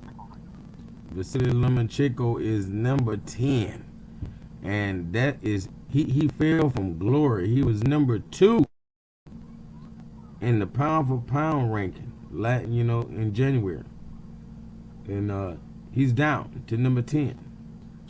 From his loss to Teofimo. And we got Juan Estrada, the super So flyweight. where's Estrada right now? He's the same ranking he was at January, number 9. So they got Estrada at number 9. Yep. And number 8. Yeah, big shout going out to Junebug and salute to Hawker Mustang. Yeah, bro. Carry on. Yeah, we're just going through these pound for pound lists, and I So want then we everybody. got Wait, D Calico. I want then we got everybody's opinion. Alexander Usyk, the heavyweight, another heavyweight on the list. And for some reason, like we say, he's in front of some good names. I mean, But Usyk. Wait. I can't see from far. I'm on my phone, but my phone's sitting on a stand while I'm talking. Where have you got Usyk? Number 8. Yep. Can y'all see it better now? Okay, so Uzyk's number 8 with this organization. All right, let's keep going. Who's number 7? All right, let's go. Manny Pac-Man Pacquiao. Man, that's disrespecting Manny Pacquiao. Then. Yeah, If you're because gonna put him on your pound for pound list, right, and we're gonna watch him from overseas on your list, we gotta put Manny Pacquiao ahead then, because he's an 8-weight world champion. The man has gone and beat amazing names like Cotto, Margarito, Oscar De La Hoya, Ricky Hatton, knocked out Hatton, and beat Keith Thurman just recently, bro. I mean, why are they doing this to Manny Pacquiao? They got him at 7. All right. I mean, I don't agree with this list so far, but let's keep going anyway, because we gotta show the subscribers and the viewers these he kind of was lists. he was number 5 in January, and for some reason the Pac-Man fell to number 7 behind Terrence Crawford. Number 6, the welterweight, and his ranking was 7th. He was in Pacquiao's place, but they are saying the victory to Kell Brook propelled him in front of Manny Pacquiao. Whoa. The Kell Brook fight put him in front of Manny Pacquiao. Wow. Number 5, Wait, before you get to number five, bro, it's really early in the morning over here, and I'm in my bedroom. I feel like I get a bit, you know what I mean, energized, and say, what the fuck is this list about? What the fuck are they talking about? Did they just give Terence Crawford points ahead in his pound for pound rankings for beating Kell Brook? Is that what you just said to me, bro? Yeah, yeah. That victory took him from number 7 into number 6. So basically, him and Pacquiao was number 5, but now he's 7. That don't You know, fucking make sense, bro. A whole fucking point system, the way they're giving rankings for beating Kell Brook, don't make no fucking sense and in this list so far. But come on, let's carry on. Who we got at number five then? and then we got Inoue, who was number 3 in January, Yeah, who listen, kicked. I'm getting loud right now, bro. I'm getting fucking loud right now. B in the house. Oh, yo, my brother from another mother, Punch Drunk Boxing, is in the house. You know what I mean? Let me just say this: 8 weight world champion, 5 division lineal champion, oldest champion, only 4 decade world champion. The man, Manny Pacquiao, bro. And you guys are giving him no respect, putting a list in America together and putting him behind fighters. You're going to involve my man, Manny Pacquiao, bro. You better put him somewhere high in that list. What the fuck is that about, bro? For I real. mean, you can't do that to Manny Pacquiao. Yo, Punch Drunk Boxing. What are you saying, bro? Listen, what's going on in the pound for pound rankings in America, bro? We went online today, and Errol Spence is taking over Bud Crawford in most of the organizations in the pound for pound. It is what it is. But if Manny Pacquiao's in the pound for pound, he was an 8 weight world champion. If you're going by Terence Crawford being number 1 in some of those governing organizations, you better involve fucking Manny Pacquiao. Manny Pacquiao coming to fight Errol Spence. Am I right or wrong, D Calico? Yes, sir. You're Manny right. Pacquiao's coming to fight Errol Spence. Manny Pacquiao just beat Keith Thurman, bro. I've never seen Keith Thurman being dropped like that. Have you? No. Now, come on, let's keep it facts, bro. Have you seen Keith Thurman in such a position that Manny Pacquiao put him in? Oh, no, no, no, no. For sure. Like he definitely symbolized that beast. Cause it seemed like Keith Thurman just won't stop coming on most fighters. But Pacquiao must got some power that speaks for itself because he was calming that young bull down. Bro, these lists that you guys are showing us from America, bro, they're confusing the fans. You look at what these guys are saying, bro, on our chat. They're saying Inua is easily above Bud. You know, Inua, Monster Little Inua, he got a title at 10, I think it's 108, 112, and 115. I'm not sure. But he's a free weight little world champion, Inua. And he's doing these things in current times. He just beat Nonito Donaire and what's his name? Maloney. And Maloney was an underrated fighter. He was what's his name? Maloney, right? Is was unbeaten and he was underrated. And you should see how Inoue beats these little champions and these little really great fighters. He dominates them. You know, let me ask you something in the pound for pound rankings, D Calico, in America. Do you go by the performances of the champion of how his dominant performance is? Do they give him points? Does that give you points in the ranking system? Is how dominant you are in how you beating people. Must be, huh? Can you speak up, please? Right? At the end of the day, yeah, listen, they living in the moment. Manny Pacquiao is above a pound for pound list. Yeah, but listen, Punch, if you look at all these lists, right, they're favoring fighters in order to show that they belong ahead of these other fighters and it's like fan friendly list. And these are big organizations. All right, listen, let's carry on this list because I'm going to put the ESPN list up next, and I'm going to start exposing these pound for pound organizations. These pound for pound organizations, right? They're very critical, very subjective, and very controversial. You got to look at what these pound for pound lists are doing, D Calico, right? Yeah. And look, it's like Pump said, Manny Pacquiao should be above a pound for pound fighter. Do you agree with that, Calico? He shouldn't be on the list. Oh, He's like a super champion. You see what I'm saying? yeah.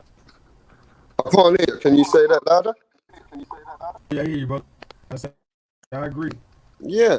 And at the end of the day, they're being very critical with these lists, trying to favor fighters in order for them to earn not just rankings, but earn money and earn these kind of favoritism with organizations. You know what I mean? I just look at the list as a fucking business. The pound for pound list has become a business. It's not a fucking pound for pound anymore. When we look at it from another country and we look at all these fighters that they put in the pound for pound, they've only got Josh Taylor in one of them. Josh Taylor doesn't even exist in American pound for pound list. But if Josh Taylor beats Ramirez, and this is going out to everybody, if Josh Taylor beats Ramirez and he becomes an undisputed champion, I want to see him in a lot of those pound for pound lists. And that's facts. Otherwise, these whole pound for pound lists are corrupted. You see what I'm saying? These pound for pound lists are not made for the true accolades of what you've done as a fighter to really be the guy to be in the pound for pound rankings. It's full of shit. Yo, D Calico, can you hear me, bro? Because I want to go to the end of this list. Yeah. Let's go to the end We'll of go this over that list, now. bro, so we can show everybody what the other list looks like.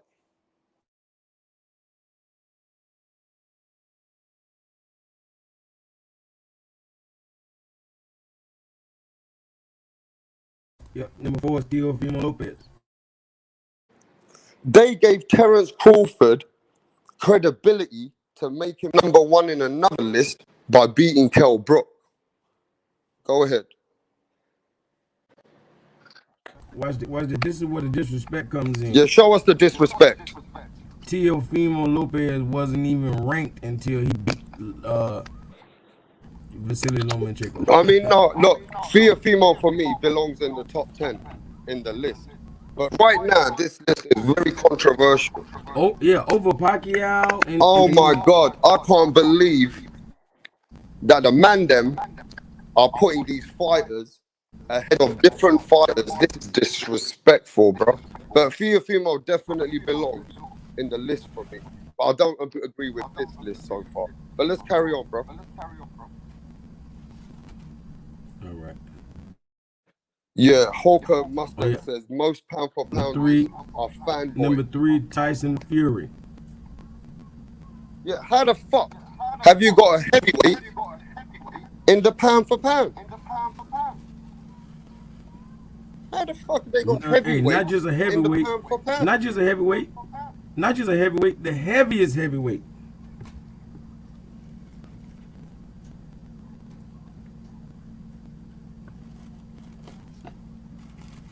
I don't understand how they got heavyweights in this list, bro. At the end of the day, bro, this is becoming biased. And what I'm trying to show the fans in Europe, all over the world, and especially even in to our brothers in America, to our brothers and sisters in the States. This whole list, right? Let me tell you what they're doing on these lists. They're trying to be fanboys. These are fanboy lists. These are not real pound for pound lists.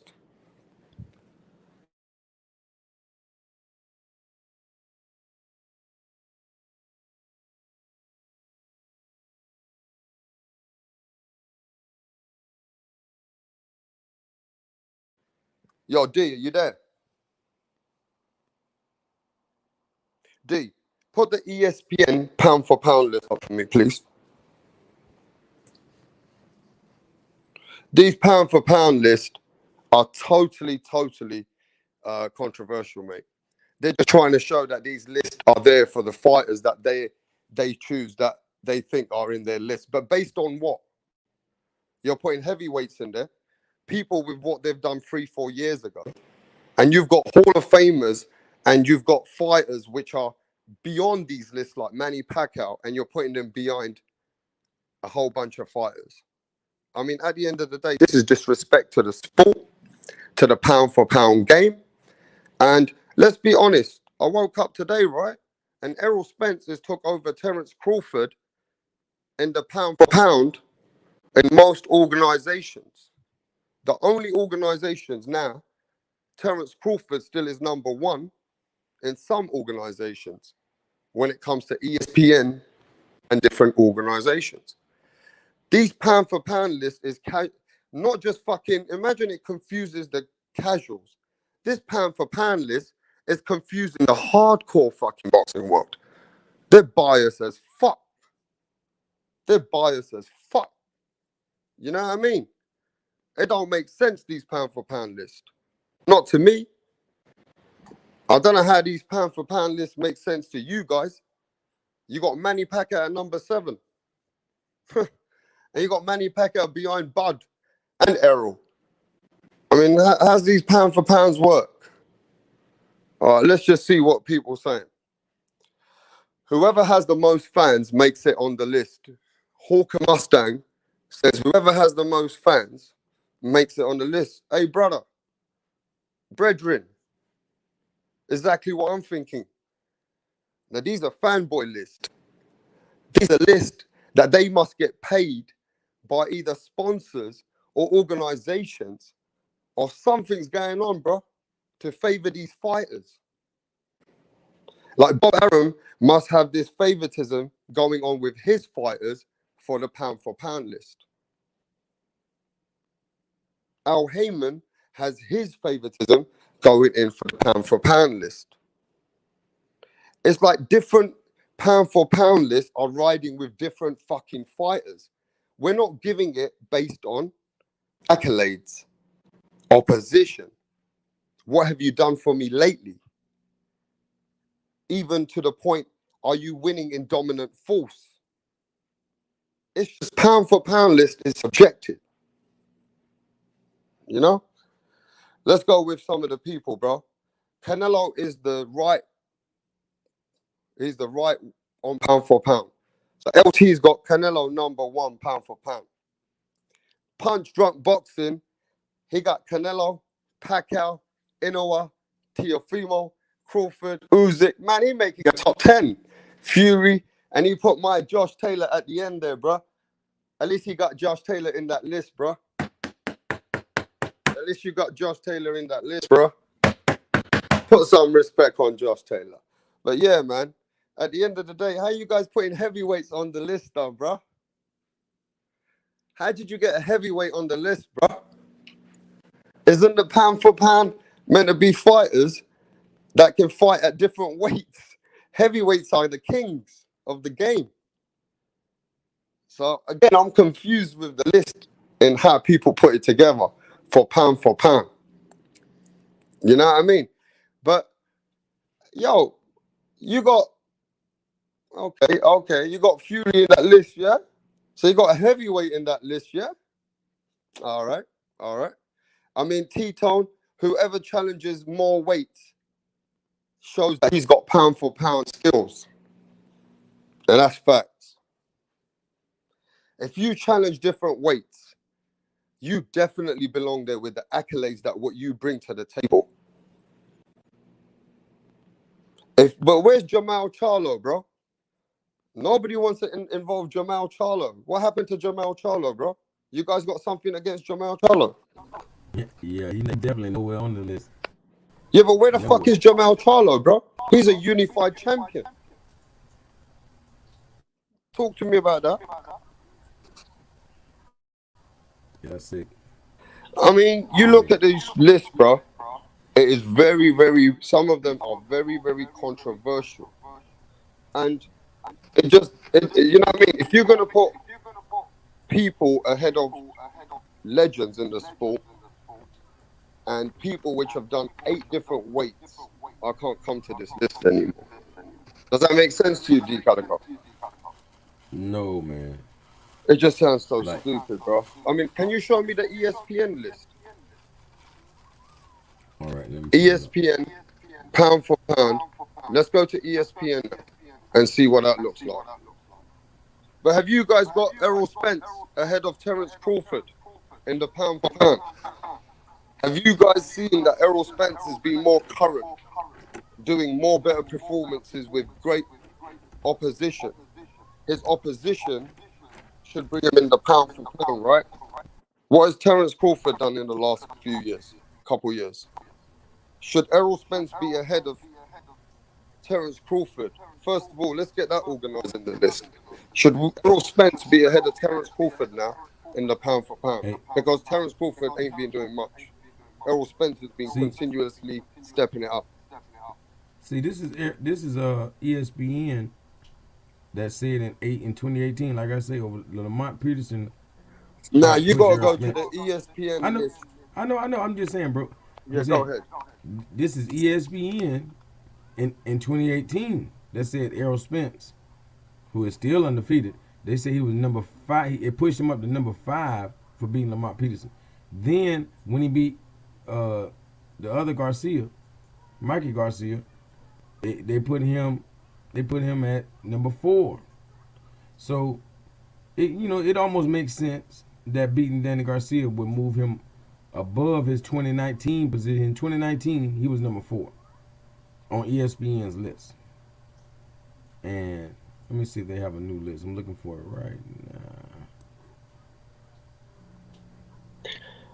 Punch Drunk says because Mike Tyson was on the pound for pound in 1988-89 and Evander was also pound for pound. If they take out Fury and add that, it'll be a Chipolito. No, I understand what you're saying, bro, but Punch, I gotta keep it real with you, man. This pound for pound looks fucking so controversial. You go and look at different organizations, and these pound for pound looks like fan favorites. Some of these pound for pounds you can cook it up and down, but you look at where Terence Crawford's number one in so many of them, and now Errol Spence is overpassing him. Jamal Charlo's not to be seen. He's like, what has Jamal Charlo done? Was he a thief or something? Did he do something bad to the boxing people in America? I mean, the man can't be seen in no pound for pound, right? You got Estrada over there, Inua fucking somewhere, and they don't even involve these guys. This whole fucking pound for pound is subjective, very subjective. And if you got something to say, come say it, bro. But you see what I'm saying, right? It's like who controls these pound for pounds? Who pays these organizations to favor their fighters? Exactly. Have you found the list? Now I see an article. Hold on. Because you go to ESPN, they got Terence Crawford, right? As the number one guy. You go to Ring Magazine, they got Canelo. And they don't even have Manny Pacquiao in the fucking list. Hey, right here, they talking about Crawford doesn't have opponents on his resume yet. This is in an ESPN article. They're saying of his 36 victories, only 2 only 2 of his opponents were rated in the WBN top 30. Not even the top 30 when Crawford beat him. And that was 6 years ago against Reggie Burns and Gamboa. Nobody else was even in the top 30. Yeah, but let me tell everybody this. They had Adrian Broner in the pound for pound at some point. That was some few years ago. Adrian Broner was in the pound for pound highly ranked before he lost to Madonna. I'll tell you that much. Then at that time, Adrian Broner was the man in the pound for pound rankings, bro. Mm-hmm. And you got to imagine what kind of fighters that we got to compare today to our pound for pound brothers in the game. Shall I tell you why, G Calico? Think about this, bro. We have fighters like Roy Jones Jr. was a real pound for pound. Am I saying anything? No, that's true. That's a real pound for pound fighter when he was in his time, number one. Sugar Ray Leonard was a pound for pound guy. These are the kind of fighters that we need to base our pound for pounds today. Roberto Duran, when he was at lightweight, was 100% pound for pound. These lists are funny as hell. They're fucking Watch this. stupid, these lists. See, this is ESPN's list versus ESPN's list. And ESPN's pound for pound top 10. You want me to start at 10 or 1? Start at number 10. At number 10, ESPN Let me just show it. Shall I show it? All right. All right.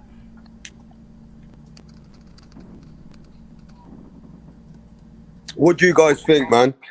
Is Errol Spence ahead of Terence Crawford now in the pound for pound? James Toney was in the pound for pound. Evander Holyfield was in the pound for pound. We had fighters like, I don't know if Chavez Sr. was in the pound for pound when he beat Medrick Taylor. You know what I mean? We've had some amazing fighters in those pound for pound. If you're going to put heavyweights, you got to put Lennox Lewis in the pound for pound. Yeah? How you got my guy Tyson Fury number 3, and where's my guy Anthony Joshua? He can't be seen in the top 10 pound for pound. You want to involve heavyweights? Why the fuck isn't Joshua in the pound for pound? What? He defined his loss. You know what I mean? He won that fight. He come back and beat Andy Ruiz. He's got all his belts. He should be in the pound for pound. Yeah, but number 10 is Triple G on the list. Number 9 is Estrada. Number 8, they have Tyson Fury. You know, then they have Usyk, another heavyweight. They have Lomachenko, still at number 6. They got Lopez at number 5. They got Errol Spence Jr. right in front of him. They got Inoue right in front of Spence at number 3. Canelo Alvarez at number 2. But Terrence, nobody ever fought before Crawford at number 1.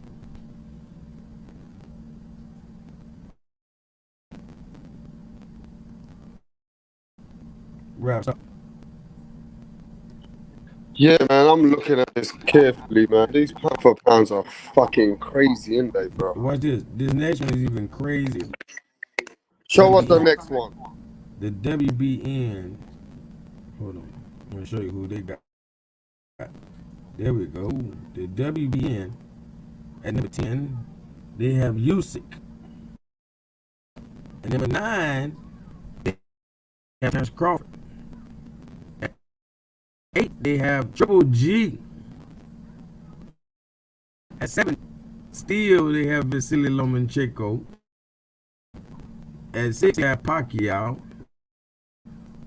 So Lomachenko will lose the fight and be right there with Pacquiao. Errol Spence, because Errol Spence is number 5. And New Year, number 4. Teofimo Lopez all the way up in the Tyson Fury might as well be number 1 because they got him at number 2. Pound for pound. Canelo Alvarez, you know, was most. They have him at number 1. This is an embarrassment. The way they put lists together, bro, they're involving heavyweights in these lists, and I don't understand them. Really don't. They're very fucking confusing, bro. Yes, sad day in Germany. Yeah, I mean, we keep getting static here, and I've been trying to fix the audio, but it is what it is. But the list, I mean, these lists. Okay, look. What I'm saying is they got Fury number 2 in the pound for pound. Yeah. It's just confusing, bro. They say Bob Arum. Bob Arum is 89 years old. His birthday was yesterday, guy. So maybe for his birthday, they put his fighter at top of the pound for pound list. Maybe that was birthday. Look, man, I've just showed everybody some pound for pound list. Can you just go on mute for a sec, D? This is a bit of hits it. For sure. Right, you've seen the pound for pound list. You've seen it yourselves. They've got these pound for pound lists up and down. They've got Terence Crawford #1 in some of the organizations. They've got Errol Spence #2 now in some of the organizations. We've got Canelo #1 in some of those organizations. The pound for pound list are very subjective.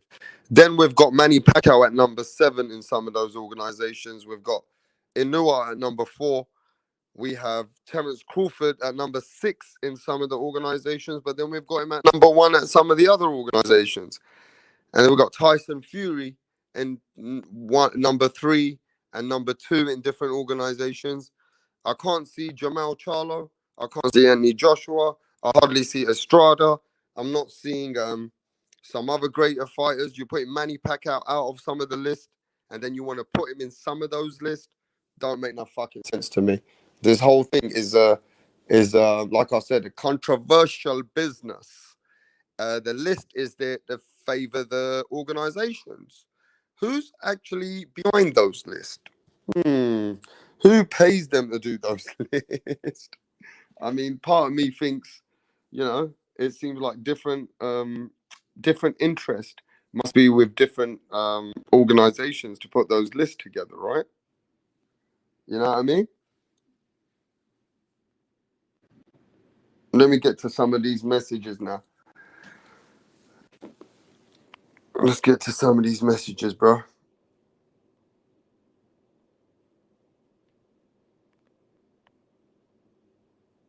Bob Arum is 89 years old. Yo, Hawker Mustang, remind me that, bro. Bob Arum is 89 years old. Mate, he's still a very dominant force in this industry of boxing. Bob Arum is still the man in boxing at 89 years old. Fucking hell, don't fuck with Bob Arum, bruv. I think Bob Arum puts the pound for pound list together in ESPN anyway. I think that Bob Arum's list, that's not a pound for pound list. That's a Bob Arum list. You know what I'm saying? Does anybody get the drift? You get it now. Certain lists are not made by accolades of what you've done in the pound for pound. It's to do with favoring that fighter so it can be beneficial to the organization. ESPN sucks. Okay, ESPN sucks, man. I mean, I think ESPN's a good force in America. ESPN seems to be one of the big platforms for all your boxing. Far as I'm looking at, ESPN is still a very dominant force. Is it Calico? Calico, you there? Yo, can you hear me, bro? Yeah, I had it on mute. Okay, so is ESPN still one of the biggest platforms in America for boxing? Yep. So what else you've got here in America? You've got ESPN and you've got Fox, PBC, and what else you've got? HBO's done, right? HBO's out the game. Yeah. So HBO ain't got no interest in getting no pound for pound list anymore. Make sense? Yep. Okay, so you got PBC, Fox, now you got DAZN, and you've got ESPN. I'm surprised DAZN hasn't put a list together. Well, they don't have that many fighters at the moment, do they? Yeah. But listen, that ESPN list is Bob Arum's list. That's what I think it is. Exactly. That ESPN list is Bob Arum's list. And B says ESPN is a great providing content. And they are so biased. Okay. ESPN is a great providing content, but they are so biased to the top-ranked fighters. So, well, they're going to favour their own fighters. You know what I mean, D Calico? ESPN have got invested interest in their own fighters. So the list around ESPN will have more credibility for their own fighters. You know what I mean? Mhm.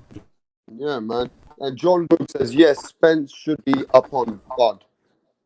So Spence should be ahead of Terence Crawford in the pound for pound list. Some of the people have been saying on the chat. I mean, it's subjective. Again, you've got to base it on the pound for pound to you must be what you base it on, whether it's opposition and what you've done for me lately, how you've been beating your dominant force. I mean, how you've been winning those fights. Have you beat any other world champions? Have you moved up and down in any weights and beat another champion? I mean, the pound for pound must come with at least 10 different factual point system. And to be honest, Errol Spence is ticking those boxes better than Terence Crawford. Don't you think so, D Calico? Yes, sir. Like he's not ducking. No smoke. You feel me? Even if even if he don't fight a Terrence Crawford, obviously everybody Spence fight is somebody. He's giving the people what they want. He's the truth. Well, I know you're Agree? saying this to me. I believe Errol Spence is the truth. I've been watching Errol Spence for a long time. I believe in what you're saying. So let's just get it over and done with. What's the chat saying? Is everybody agreeing that Errol Spence is not just a better welterweight, number one welterweight, but he now is ahead of Terence Bud Crawford in the pound for pound? Let's finish it off here because so many different biased organizations, right? Errol Spence is ahead of Terence Crawford in the pound for pound rankings right now, 2020, December the 8th. Errol Spence is ahead of Terence Crawford now in the welterweight. He's ahead of him in number one, and he's ahead of him in the pound for pound. Let's just finish that off because it seems like to me that seems like a very convinced argument now that Errol Spence is ahead of Terence Crawford. D Calico. Go ahead, man. Yes, that's right.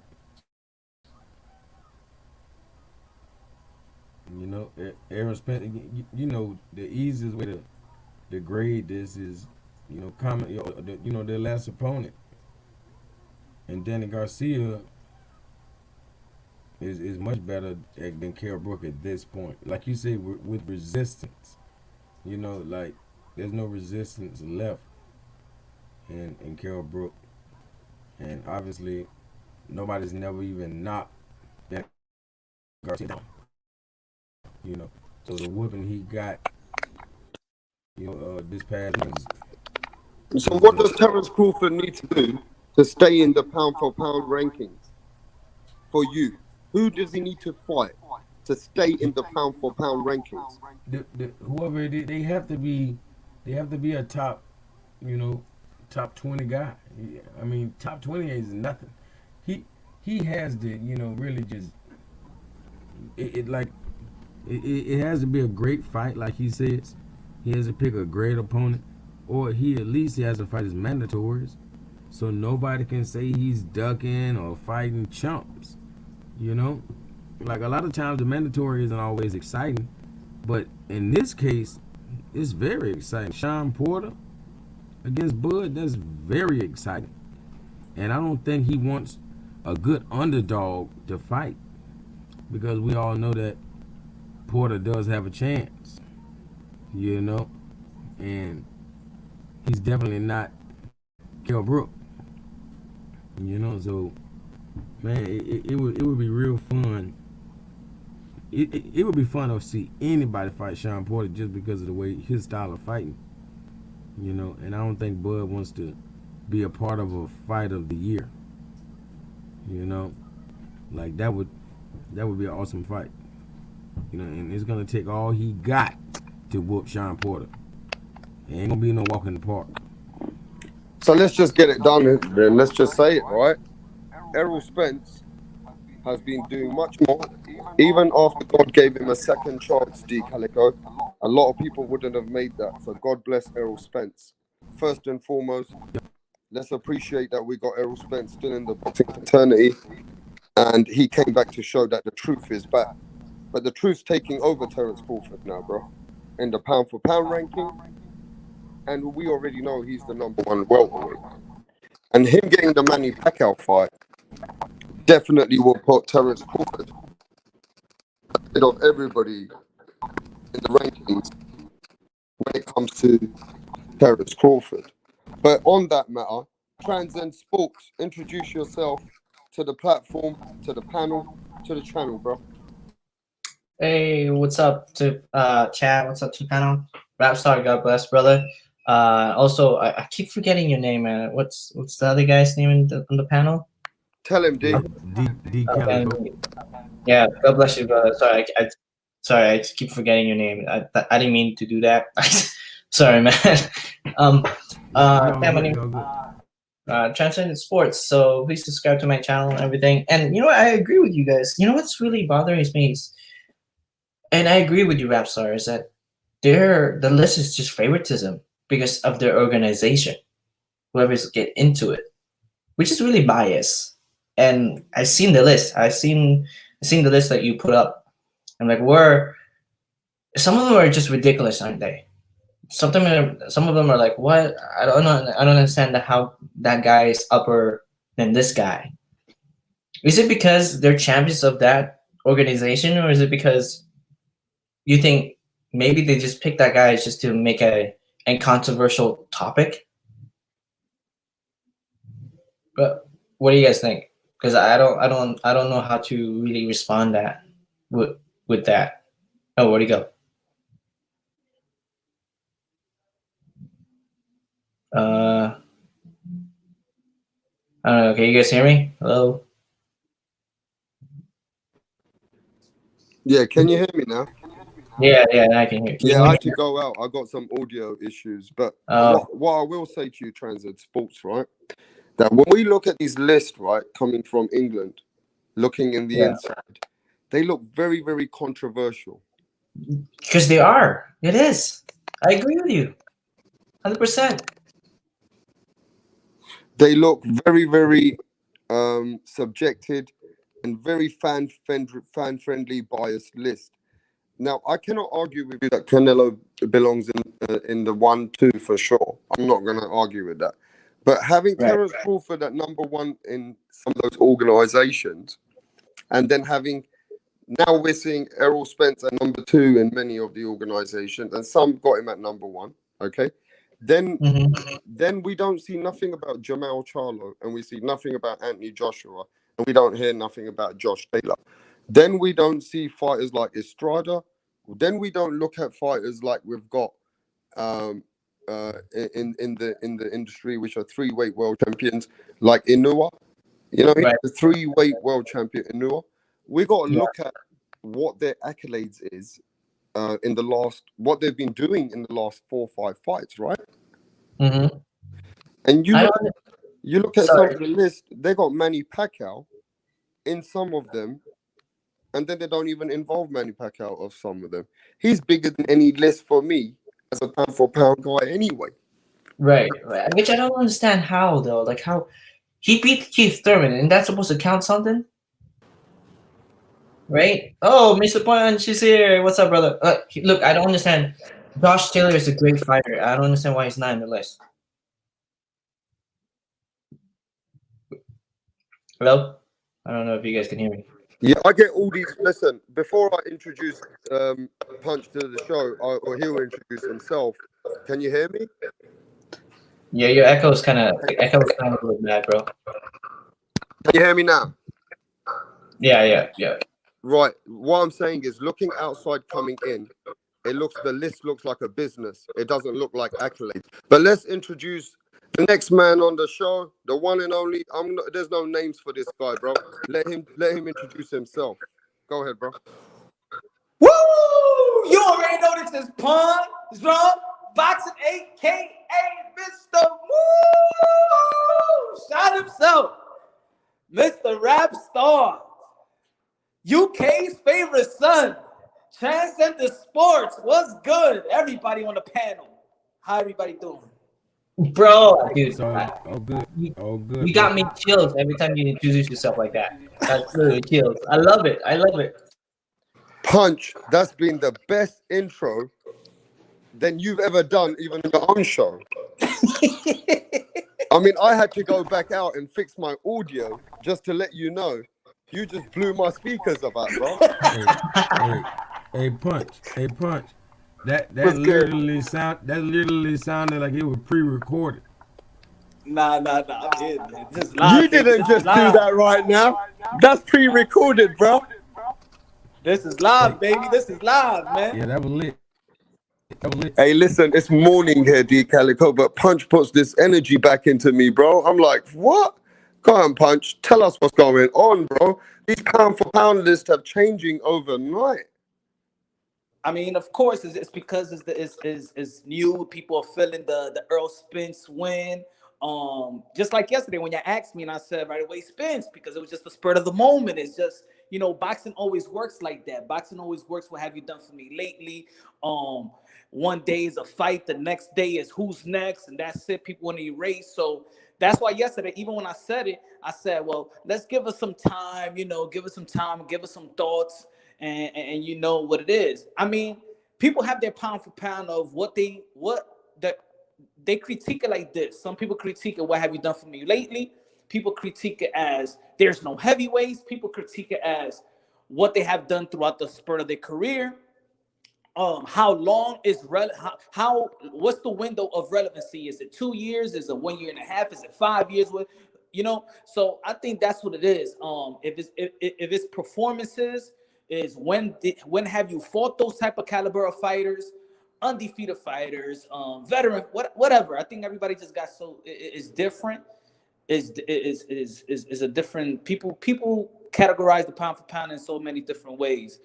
So I could see why there's so many different type of pound for pound lists, but I think when it comes to top five, I think people generally feel the same way unless if they get, their mind twisted with narratives of other channels that have high traffic, and a lot of followers, and there's channels out there that's trying to convince you that this guy is the guy. Like there's channels that says Earl Spence is number one, and they're trying to convince you, and if it's not number one, then you're stupid, and. So I think a lot of stuff is self-explanatory, but again, this sport of boxing, as a fan, people love to diminish to give somebody else's value. Some people don't want their bragging rights and devalue and give credit to somebody. That's just the nature of the boxing fans. Like I said yesterday, boxing is a cesspool, so you're gonna get some stupid shit. You know. Yeah, but sometimes it looks so obvious. Can everybody go on mute when I'm talking? Because I think that's what happens on the show. It starts getting static. But um, what I'm saying, Punch, it looks so obvious. You look at the ESPN list. He's put Tyson Fury in there, highly up there. He's got Crawford number one, and he favors his own fighters. So that's not ESPN list. That's a Bob Arum list. And you look at certain ways that different organizations favor different lists. It's starting to look like a pattern that who's actually behind these lists. I'm trying to get these fans. Look, it's so confusing to the hardcore fans. I feel sorry for our majority fans. Does that make sense to you, Punch? Oh yeah.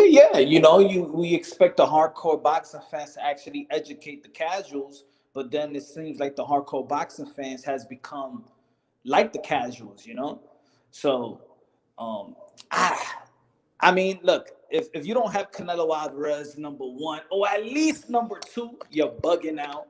But let me ask you this before you go to the list. There's a whole country called Philippines and a great champion like Manny Pacquiao, right? They're saying to me, Rapstar, if you involve Crawford, how the fuck are we not involving Manny Pacquiao? I can't disagree with them, bro. I can't anymore. Manny Pacquiao coming to fight Errol Spence. And they said before he fights, put him number one. He belongs there if you're going to involve him. Don't put him number 7. This is not fair for the man who's a legend beyond the bigger list. Manny Pacquiao. The thing is with Manny Pacquiao's legacy supersedes everybody's career. So technically wise, Manny Pacquiao shouldn't even be on the pound for pound because he's over that pound for pound list. I mean, like, it would be disrespectful if you put Manny Pacquiao pound for pound number 7, number 6, number 5 with all the accolades. I mean, if Bud Crawford is still in the pound for pound top 5 and people want to put him top 1, it's because what he did almost 4 years ago and became undisputed in 2017. That's what holds Bud Crawford there. It's not his latest opponents. So if we're gonna have Bud Crawford up there in the list because of the undisputed, then we're gonna have to take Manny Pacquiao's 8 Division World Championships and the 5 lineal champions and everything that he has done and put that in the list as well. So if it's about if it's to hold Bud Crawford in that list because of his undisputed, then we're gonna have to put Manny Pacquiao because of all his accolades, and he remains always gonna be number 1 until somebody really takes him out. And even if somebody in the pound for pound beats him, for example, let's say Errol Spencer's in the pound for pound and he beats Manny Pacquiao. Manny Pacquiao doesn't fall off the pound for pound because that was pound for pound versus pound for pound.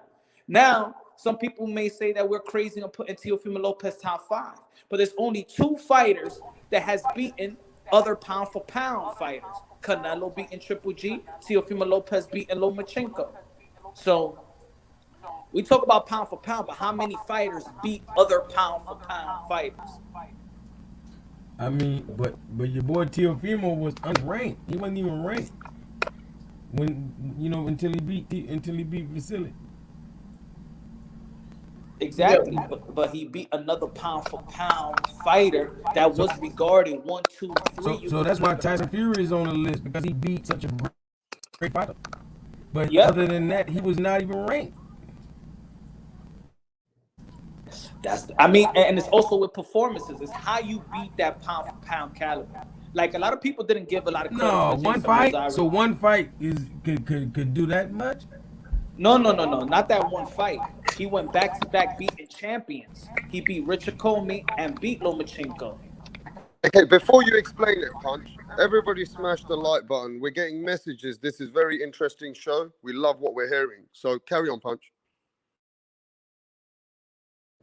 Yeah. So a lot of there's people that say that it's only one fight. No, it's a combination of 2 fights. It's about going and beating the champion that was ranked top 5 in your respective division, and then going after the pound for pound guy that's regarded around the world the best technical boxer, not only pound for pound, but he's regarded as the best technical boxer there is around the world, regarded around the world.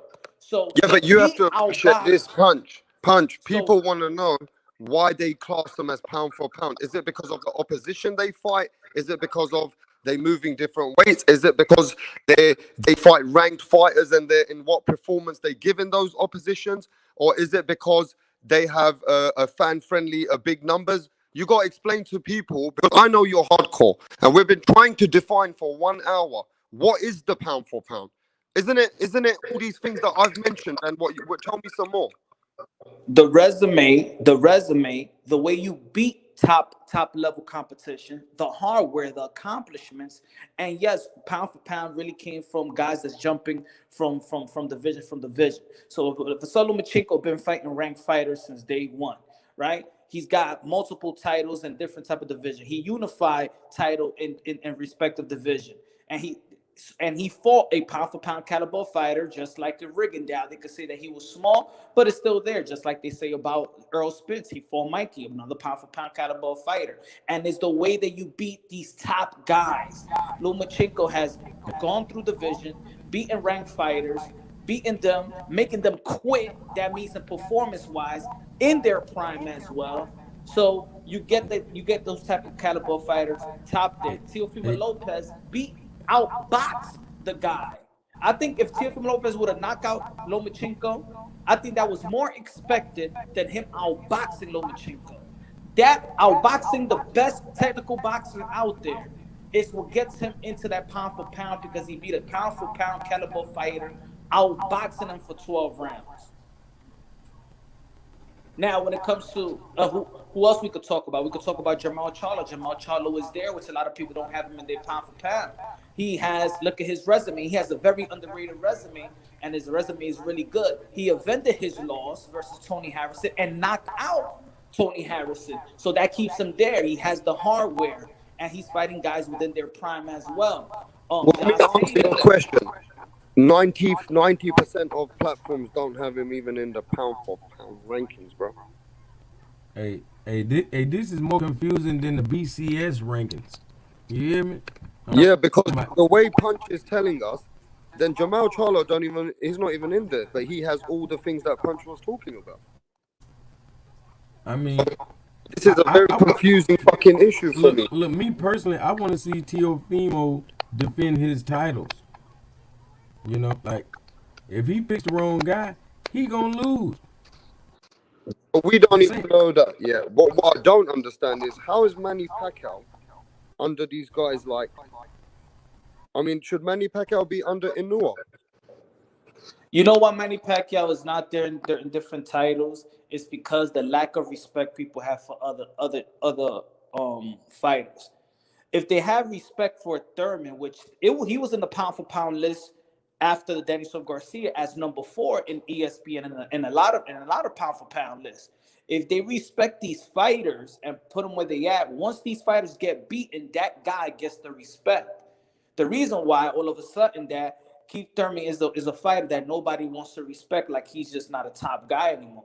So that only diminishes the win for Manny Pacquiao, which is supposed to be probably the most impressive win of anybody in the welterweight division today.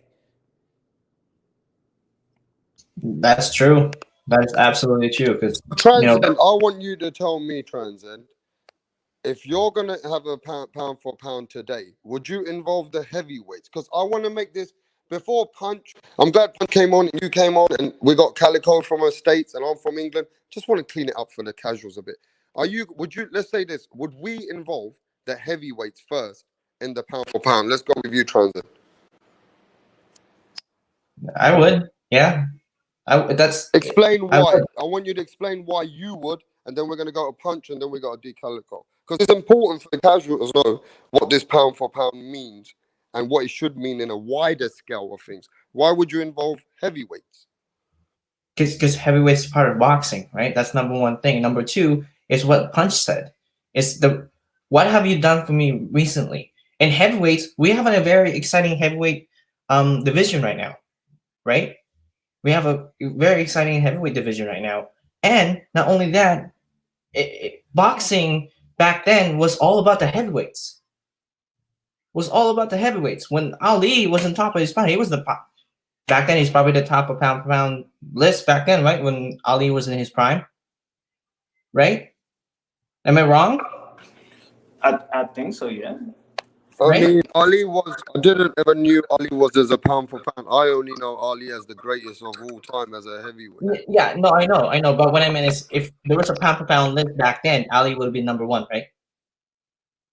I mean, in Ali's prime, he had a style that I believe could have beaten every style. But the problem Yes. I'm having before we get to Punch, though, isn't the heavyweight the greatest fighter as a king of his time in what he is as a heavyweight? He can't go any weights, can he? He can't use his style against other I pound for think pound fighters, right? I think this is where we mistake it as, because yeah, it's different divisions, but in heavyweight, it's almost unlimited. You can have a Mike Tyson that weighs 215, but then he's fighting a big guy that weighs 250 pounds. So right there, that is pound for pound. Yeah. Deontay Wilder is the first fight he was fighting Tyson Fury was 213, 209. Tyson Fury is like 262. That is pound for pound. You're actually fighting another guy that's weighing 60 pounds probably over you, you know? So yeah, when we look at divisions, that's why we like pound for pound. But the heavyweight division, it could be a guy that's fighting 250 pounds versus a guy that's 270 pounds. Does he get credit? A pound for pound also is a guy that when you look at his style, he could beat anybody in that style, in his style. He could adjust to any style and beat them. bro, that's why it's so funny what you just said. Because Tyson Fury would probably be in an emergency room if he came in there weighing as much as Deontay Wilder did. Deontay Wilder would kill him. So he's not pound for pound. He's not. The 275 pounds saved his life. because he wouldn't be standing on 2 feet if he only weighed 220. He would have got his head knocked off his shoulders. He's not pound for pound. So may he beat a pound for pound? Could he beat another? I had Deontay Wilder pound for pound back then in my pound for pound list. Yeah, Me that's what I'm too. saying. Like that's the kind of a heavyweight you have to be to really be a pound for pound. You would have, like, for one, like we all say that Deontay can't box and all this, but somehow he can punch anybody upside the head. You know what I mean? For somebody who The can't what box, the he hits every. Yeah, but how can you? Let me ask you this though, Deco. How are we putting Deontay Wilder Fury as pound for pound guys? Because they won't go down and fight those other guys, would they? So they can't make it as a pound for pound. Isn't the heavyweight the guy who's the king of that whole boxing thing? When you was the heavyweight champion, you was the I king, mean, right? it's like saying Deontay would knock them out if he was their weight, he would knock them out. Now I can't Tyson agree with Fury, that because Tyson Errol Spence Fury, is a much better boxer than Deontay Wilder. And if Errol Spence went in with Deontay Wilder at welterweight, Deontay Wilder would lose. that's a good one. That's a good one. It's a So simple thing like that because power cannot win you against greater boxers. So Deontay Wilder for me would not be a pound for pound fighter. He's got one good attribute. He can change the fight at any point and use that power. but The only thing I hate when people say about his this is and it's becoming common. Deontay Wilder one trick pony. Like he got one trick pony. No, it's not a one trick pony. He's actually beating everybody and knocking them out with the basics. Does Deontay Wilder have a good jab? Sometimes he doesn't use it. He neglects it, bro. He has a good knocked you out jab. with the old one too. He not beating people up with the one trick pony. He's beating people up with the basics. The first thing that you learn Yep. in the gym. Yep. And he's knocking people out. But let me Yeah, ask like you the highest this: Does rate Deontay ever. Wilder take a lot of The highest punches? knockout Does he rate take a ever. lot of shots? Say it Who, again. Deontay? Does Deontay Wilder take a lot of shots, a lot of unnecessary punishment? He's taking shot, but you know what? He's withheld them shots. No, only one fight, or maybe you could say Ortiz a little bit, but No, and but that other white than guy, that, what's his name again? The one that closed his eye?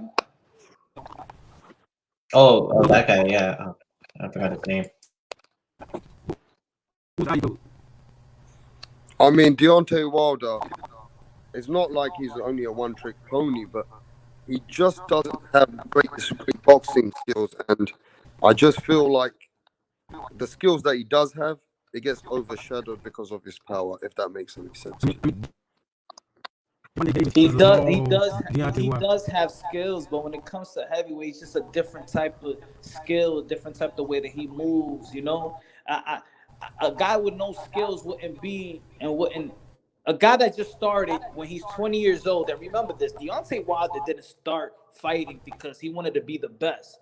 He was rushed because he wanted to save his daughter. He rushed his career and knocked everybody out to collect that money to save his daughter.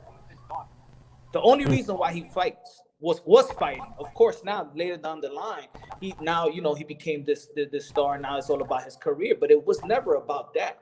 I think people with Deontay Wilder misses the point why Deontay Wilder is Deontay Wilder and why he didn't attain a lot of these skills. You know, he didn't have time to be a amateur and do a career like a Joy Joyce and do a career like a Usyk and stay in the amateurs and fight for free, get a sponsor. Nah, Deontay Wilder was there to save his daughter's life. That's what. And I He can knows agree. his Let timeline. me just speak about that. I can agree with Punch to that extent because years ago, Deontay Wilder, they said that look, he's a man who's got a basketball kind of what's it called? He's like an athlete, like a basketball guy. Yeah, he's got a great shot. Basketball frame. But let me tell you this: they didn't expect Deontay Wilder to become as great as he did. He went beyond what certain people could even think that he could have achieved, and because he became that star, it came with a lot of pressure. And now that he's had to step up in different levels, we can see, right, that Deontay Wilder is a great athlete, but also there's a few things he needs to do in his armor that he needs to come back with a different focus. I feel sorry for his next opponent. I feel sorry for him. I'm telling you. He's gonna do the same thing he used to try to do. He's gonna try to kill somebody in the ring. And we all know that look in Deontay Wilder's eye. When he comes storming out of the corner to his opponent, the guy's gonna die. The guy's going to bed.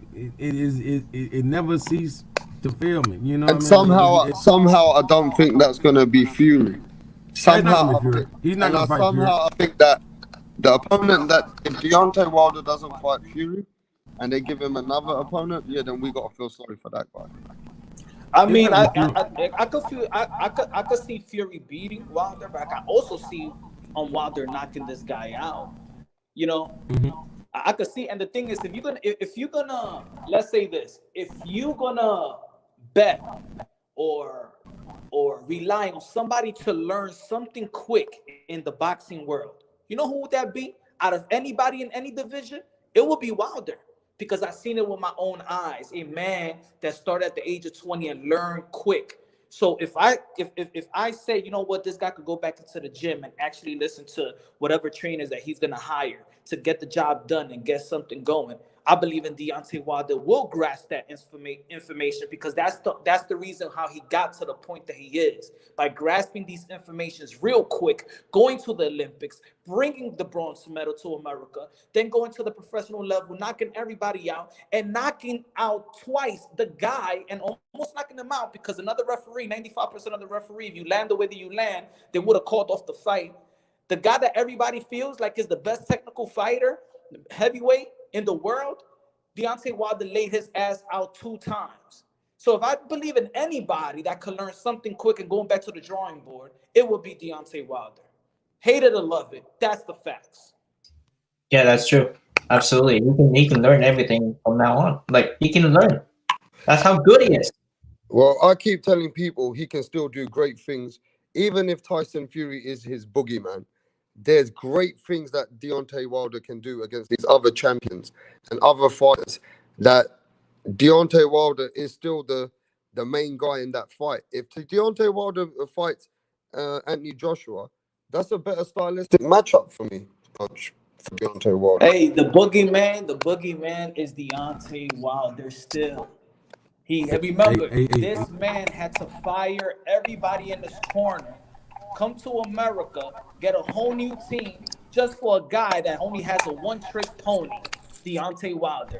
Ooh, he has no skills, but he needed a whole team, a whole new game plan, a whole new strategy that he never had this strategy to beat this one-trick pony that has no skills. Now tell me, does that make sense?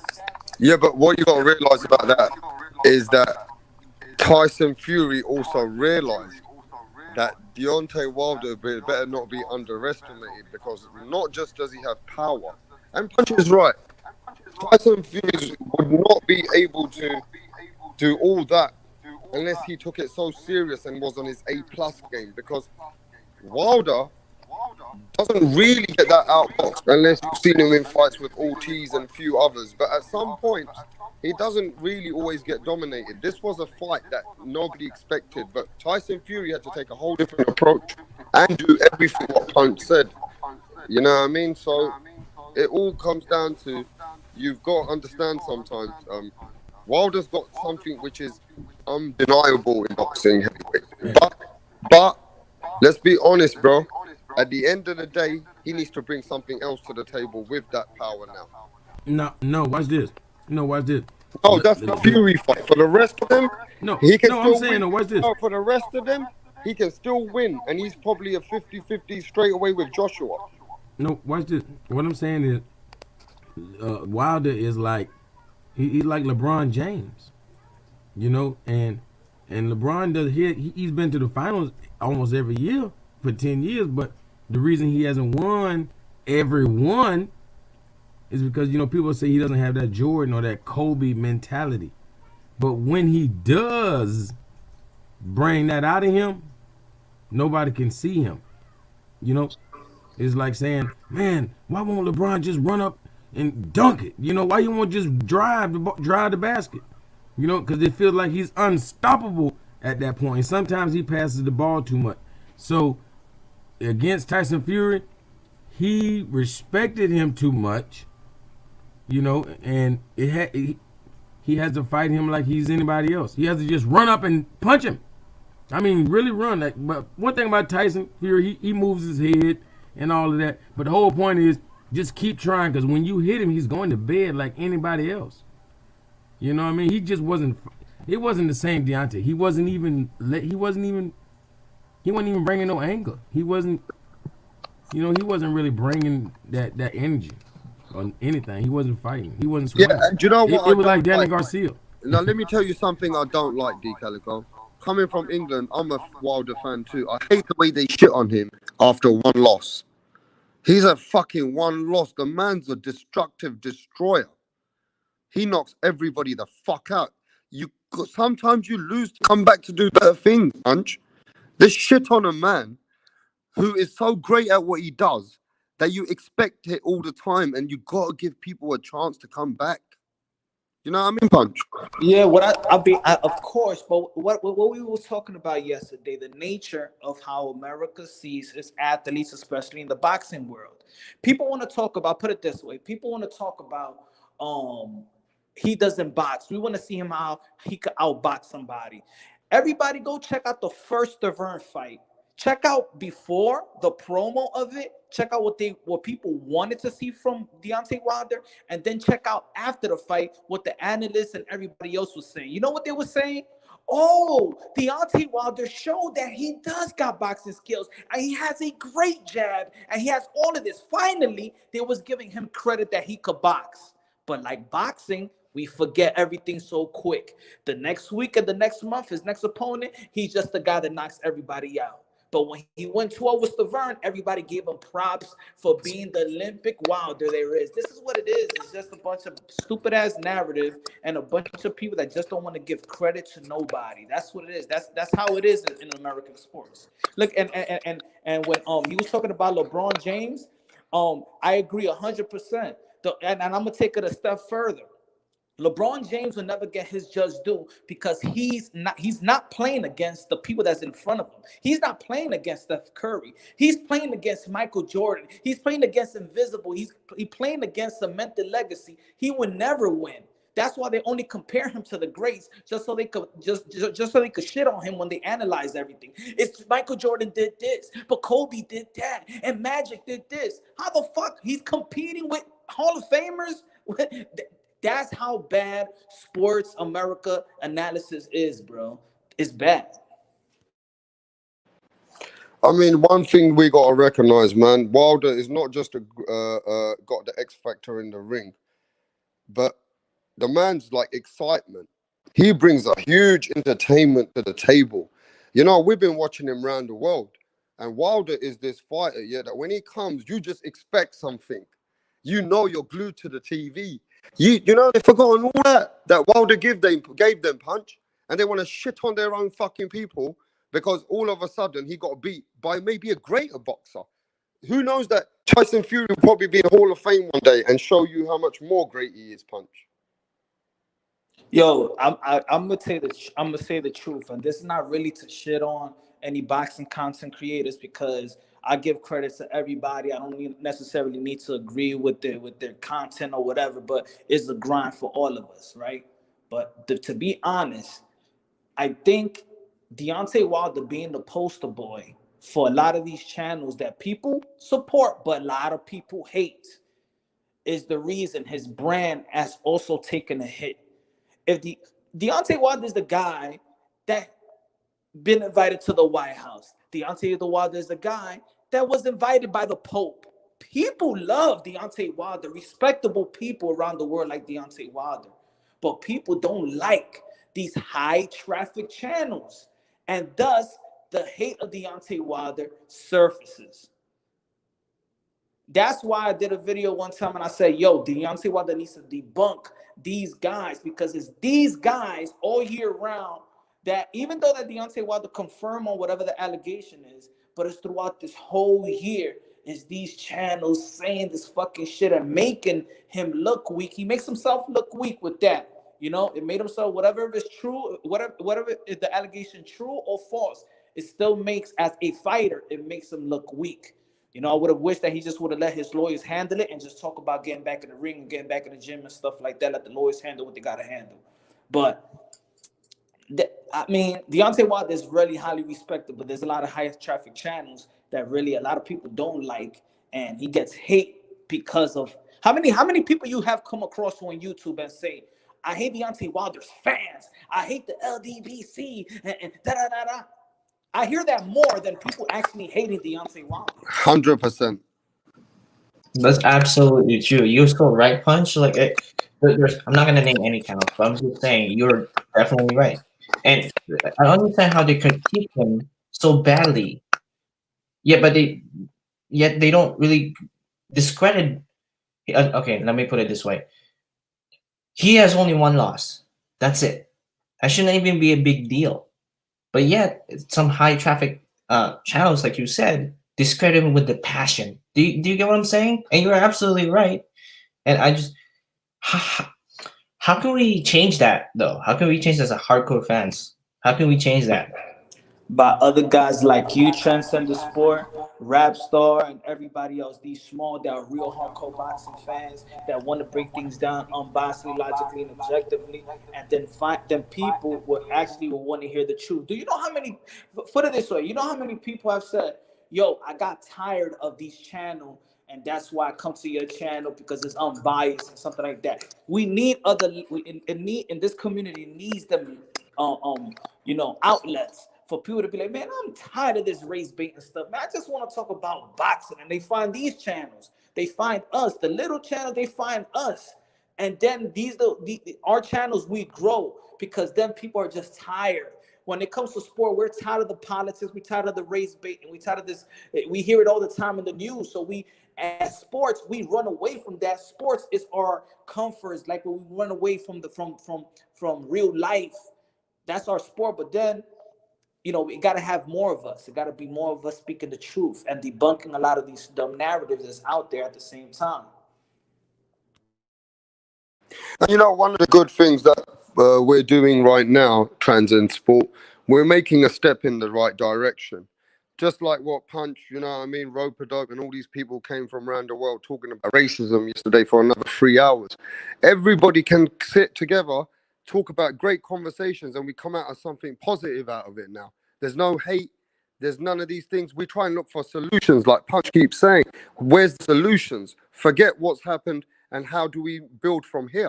So it's great to have these positive talks and bring them to your energy, because it can, you only need one person out of 100 to take that and say, you know what, I'm not going to hate anymore. You see what I mean? Yeah, I see what you mean. I see what you mean. Anyway, I gotta go, you guys. I'm sorry. God bless you, Mr. Moonshine. I can't do it the way you do it, but Hello. God bless you, brother. Yeah, I'm gonna go live tomorrow, so y'all check it out, okay? And to you as well, brother, and to the panel and to the chat, you guys God bless. All right. Yeah, peace out, bro. Peace out, Carlu. Peace out. Yeah, and Punch, I'm a little bit saying the same, and we can't start these deep topics online, because what happens is they go on for hours and people want to start, coming with these kind of topics are sensitive. But if we, like yesterday, bro, I know we have to speak about these things, but it's like, it gets late and it doesn't stop. You know what I mean? And it's crazy that you started it off, man, because after you left, bro, people wanted to keep spending that energy and understanding that it meant a lot to them. But finding solutions is the way forward, Punch. Yeah, man. Of course, it's always about solutions. That's why I said yesterday that I didn't want to sound disingenuous, but there's always the story. We all have a story, but it's almost like, put it this way. For example, I don't want to go back to the yesterday stuff, but let me hit you with this. I'm tired of seeing slavery movies. That's it. Like, how many slavery movies are you gonna give me? You're trying to keep me with that type of emotion. Like, how many of them are they? Why you keep giving me these? All right, that's it. It's almost like if a woman gets raped, right? and she's trying to get over it, right? But then every year you show her the video when she got raped, and another year she never gets over it. That feeling, it stays ingrained. She stays angry forever because you keep showing the fucking video of her getting raped. And that's the same thing when it comes to racism. We know the history, we know the slavery, we know every nation been oppressed by every nation has oppressed and an oppressor. It's not one race that never was like oppressed. Everybody's been oppressed, you know? And it's all about us being genuine and educating ourselves, you know, with every different nations. And then when you figure out, you travel the world, like people, you have money, travel the world, see what other people, other stories, and then you will figure out, you'll come back home and be like, you know what, we're not the only ones. You know what, let's just better ourselves, and that's what it is for me. That's my experience in traveling to different parts. That, you know what, a lot of people just think that America is a little bubble and people only been here slaves. Everywhere is like that. Yeah, Come on, but they used to kill Chinese women. They used to kill her baby if her baby was a girl first. Like, it's so many oppressed, so many stories, you know what I'm saying? But what we're gonna do? We gotta keep on living, right? Well, we got to do something about that shit. That's what we got to do. You know, and you know, it's funny that whenever Punch or me start on situations like this, right, D Calico, Yep. the whole boxing world's interested, Punch. They can't, you know, it's like they, in some respect, they want to talk about it, but they like the way that we want to get somewhere with it now. Does that make sense? Oh yeah. Because for one, all of us good minds coming together from around the world, that's showing that, you know, it's like the brother always like Punch is always pointing out how the media, you know, trying to feed us, you know, trying to tell us how to feel and how to think, and they trying to, you know, they trying to plant certain psychological, you know, defects in us. You feel me? So you know, but if you notice that without the media, the people around the world are all the same. Me, Rapstar, Punch, you feel me? And all of the guys from Australia and Europe that you have on the show, like, we all showing, you know, the similar intellect. You feel me? We all got that heart chakra. You feel me? We all can connect on that level, even though the media tells us that you don't think like this, and they tell you that I don't think like this. You feel me? So they got us at, they got us at odds against each other. But this platform and a few others are allowing us to come together and see how the regular, you know, people feel. We don't want to hear what the news tell us. I want to hear straight from Rapstar. You feel me? Exactly, yeah, man. It's like that, man. It's like that. You know? Hey, listen, man. It's a very deep conversation, and it's nice when we can let people know there's always solutions. Because if we don't have solutions to anything that we don't think in that direction consistently, you will never be a winner in life. You got to always have a solution for a problem. And the problem with our generation, they don't think like what we're trying to think like. They want to blame everything else and say, now follow this narrative. Explain on that, Punch. Well, I was gonna say this. You know, when I say boxing translates to life itself, right? Let's say, for example, people got mad that Deontay Wilder picked to fight Luis Ortiz. Were you mad when he picked to fight Luis Ortiz? No, really. But there was a lot of people mad, right? Look, Yeah. Luis Ortiz, I want to see him fight, like, maybe even Anthony Joshua. I think Luis Ortiz could beat these guys because he's a better boxer. But how I looked at it as being a human and as being a man and being a father, Deontay Wilder didn't fight Luis Ortiz because he really just wanted to fight him. It's because Luis Ortiz's daughter was going through a medical situation and he needed the type of money to take care of his daughter the way that Deontay Wilder walked in this sport to take of his own. It Whoa, was her humility that he fought Luis Ortiz. whoa. That's the respect. That's the kind of man that Deontay Wilder is. While everybody's saying, "But what about why is he fighting Luis Ortiz?" But nobody is humane enough because this is a barbaric sport, and the fans are more barbaric than what really happens in the ring. He did it for another human being, another father, to take care of his daughter while that she was sick. That's more than fighting a Tyson Fury and Anthony Joshua to me. Yeah, yeah, that was beautiful. I know what you're saying. That was gigantic. Like he did the same thing for Fury.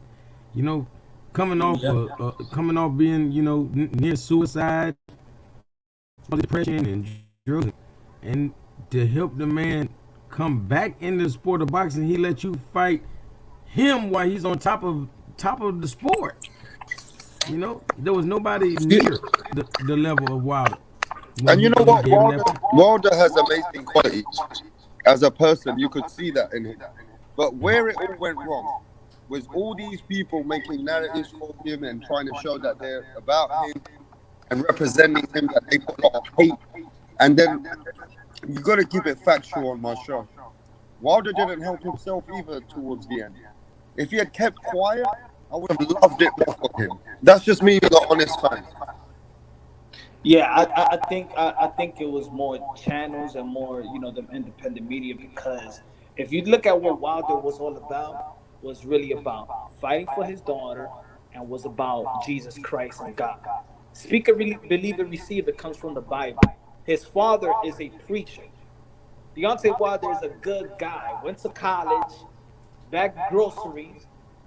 That he's a good guy. He's not no thug or nothing like that. He's a great guy.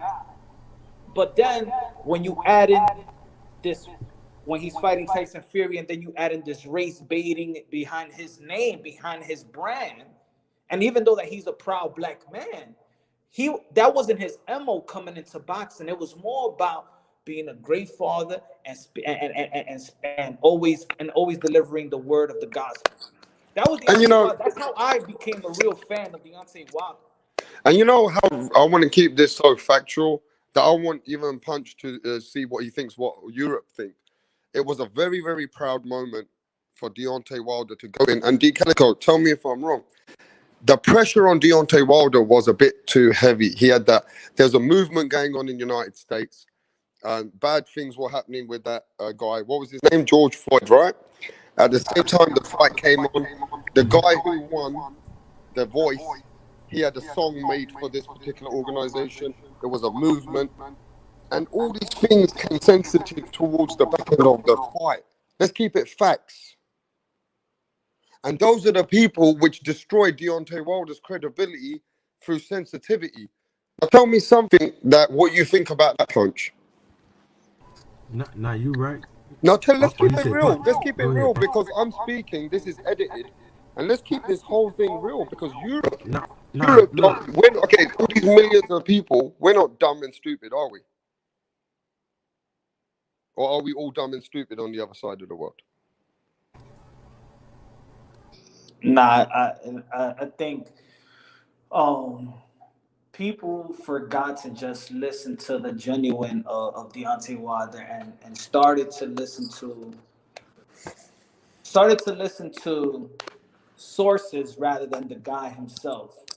And I think that's where the disconnect happened. Like I said before, I think that I think it was those channels was actually a disservice to boxing, not to boxing, but to Deontay Wilder, in which probably he felt like it was support, but I think even with support, there's wrong support, right? If you're a drug addict and you ask me for $10, I could give you $10, but I'm supporting you the wrong way. Instead of being like, yo, yeah, come with me, and then I'll take you to a rehab center. You're gonna hate me. I'm telling you the truth. You're gonna hate me, but then when you come out of that, you're gonna respect me and love me. Maybe he has a lot of yes men around him, and that could also be a downfall because ain't nobody really out there telling you the truth and how, and you got no PR. You don't have a promotional company that hires a PR for you to notice that when all the allegations was out there for 8 months, after the 8 months, a PR guy would have told you, nah, Deontay Wilder, you know what? Don't say anything because ain't nobody believing this. You're looking bad. The legend fighters are really not liking what you're saying. It's not respecting it. Matter of fact, when you do come out, don't even talk about it or debunk the stories that's out there. That's what I would have done if I was Deontay Wilder's PR. Hey, and I'm not saying your boy cheated for show, but let's say if he did, should Deontay Wilder keep his mouth closed? The problem is, if you had something, you got to look at two sides of the coin here. If you had something, you keep it quiet, like I said, push your legal team and then show that there was something, right? But by doing the thing in this way and then pushing just for the fight shows that somewhere along the way his wife was being hurt and he's got a lot of yes men around him and things could have been taken in a better fashion. It just doesn't make sense Man, sometimes. man, boxing is so fucking corrupt. You know, they find, they tell us, who cheated whenever they feel like it seems like, It's like saying if Margarito cheated in the fight, that they was able to prove, are they gonna Yeah, tell but me even that if they couldn't prove in Margarito, people knew that he had something in that glove which was pasted, and it was making it really hard. And Miguel Cotto took that as a true man. He never made big claims and all that, did he, Punch? Oh, what I'm saying is, Miguel Cotto did that with a proper way, quietly, and got the rematch and beat the man. Am I right or I'm saying, wrong? I'm Yeah, saying, do yeah. we? No, I mean, I'm let's saying, keep it real. I'm Miguel saying, do Cotto handled that more better than any other boxer would have handled that. If that was me, I would have fucking put Margarito around every TV in the world and kept cursing him every day. But Miguel Cotto didn't give him much slack. He just got the fight. And he told him in that HBO face. Put it this way: why are they in mediation? To get the trilogy fight, right? Yeah. It's not to put him in jail. It's not about that. It's to get the trilogy fight. So you know what? Focus on the trilogy fight. If since day one it was all about getting that third fight, then that's why I say so everything becomes relevant. Fuck the allegations and excuse my language. I'm sorry. And forget and forget the cheating. Yeah, keep that in house. Keep that with your lawyers and let them handle the business. In the court mediation or whatever. Because in the end of the day, what you really want is to fight them again. This is the fight game. Fans only care about you fighting. Really, it's not about. I mean, this is a hard sport for people to hear excuses. It's not that it's right or wrong. It's just like I said, the minds of the boxing, the boxing heads, man. We yeah, barbaric, bro. they sick, they don't give a fuck. I mean, they did the same thing, yeah, to champions before. In the history of the sport, they've always hated on the people which have done great. You know what I mean? It just But seems like the same pattern is following with our generation. Does that make sense, let me Punch? let me charge and I jump back on. Let me get my charger. Okay, get your charger. So CPRS Inc. says, right, D Calico, he says August of 2020, Crawford trainer Bomac in an interview with the TBV, Brook isn't an option. He has had face bashed, right, and a wounded duck. But Crawford, when he fought him, right, they kept quiet, D Calico, right, and they bigged him up, and they said he was still a good ex-world champion. So see how controversial boxing is. They hide Crawford so well. Hey, put No, that but let's be comment. honest though. If you want to look, my channel is worldwide. They hide Crawford so well that even a baby who's giving a guy with like a spoon-fed milk and shit. What's going on here, bro? What the fuck are they trying to prove to people that he belongs in the pound for pound with the opponents that he's been fighting, just like what CPRS Incorporated said? This is just disgusting what you guys are doing, bro. Go ahead, D.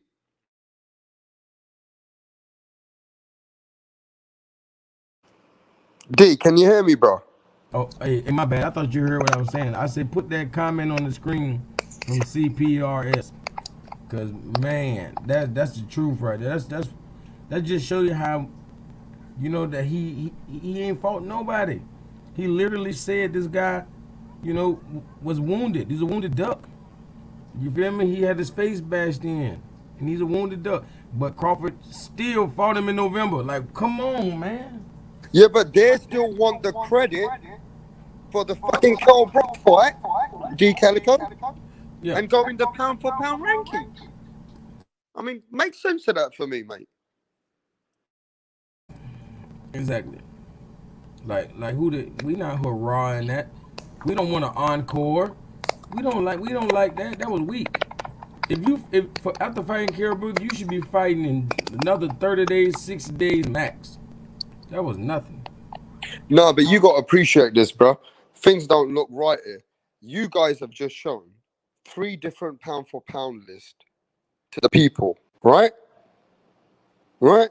Can you please put one of them up? Just anyone. Just because I've got people come on from Europe right now.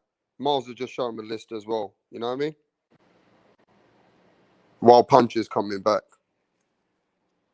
Have you got the list up there? Now, some of these lists have got Errol Spence ahead of Terence Crawford now in the pound for pound. And some of them have still got Terence Crawford number 1. Most of them got Canelo number 1. Manny Pacquiao, he's only on 1 or 2 of the list at number 7. Doesn't make no fucking sense. Monster Inoue is in some of the list. He's not in some of those lists. Usyk, we have in the pound for pound rankings Estrada. You know what I mean? We got Josh Taylor in 1 or 2 of them in the pound for pound rankings. But they got Errol Spence ahead of Terence Crawford in most of them now. What do you think of that, CPR, bro? They got Errol Spence ahead of Terence Crawford in the list now. Let me see. Have you put it? D, have you got the list behind us? Yeah, whenever you put it up. It's not there, bro. I can't see the list. So it's just like what's going on right now. This controversial pound for pound rankings, right? It's become like a business.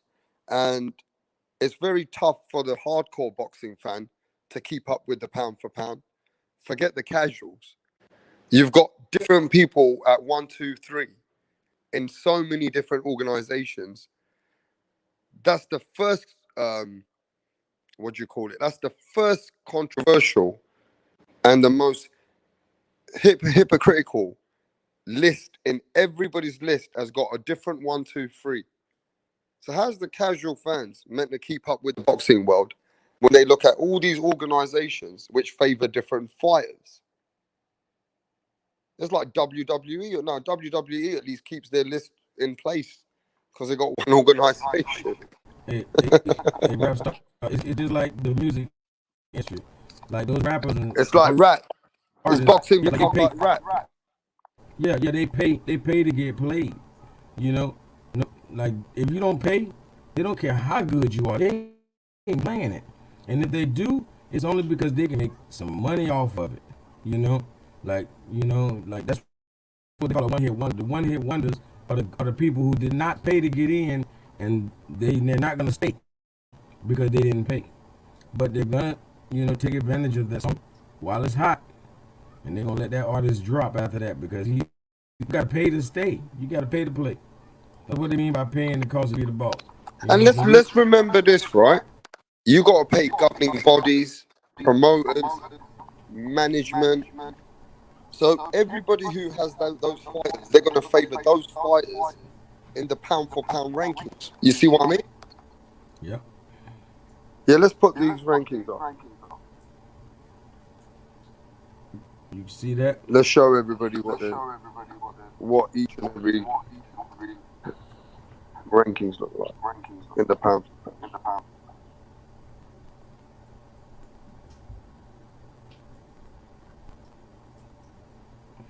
You got it?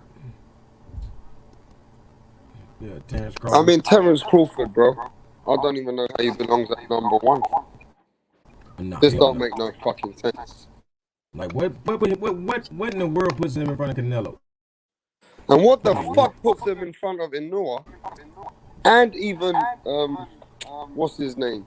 You can't even put Terrence there, bro. That don't even make sense to me, bro. That list. And where the fuck is Manny Pacquiao? What the fuck are you guys playing at, bro? Mm. You guys, this is. I don't understand this list, bro. This list don't make no sense. This is the WBN's list right here. What'd you say? And this is the WBN's list right here. The WBA. WBN, the World Boxing Network. Oh, okay. So you got the ESPN list and you got the WBN's list. You got the Ring Magazine's list too. I'm gonna pull it up. What do you guys think? Terrence Crawford belongs in the pound for pound number one. Are you guys serious? So this is WBN, another one, right? Mm-hmm. Okay. This has got Tyson Fury, number 2, pound for pound, when I don't even put heavyweights in the pound for pound rankings. So that don't make no sense. They got Teofimo Lopez, number 3. This sounds like they got Inoue, Errol Spence, Manny Pacquiao, Vasily Lomachenko, number 7, Gennady Golovkin. Where the fuck is Terrence Crawford here?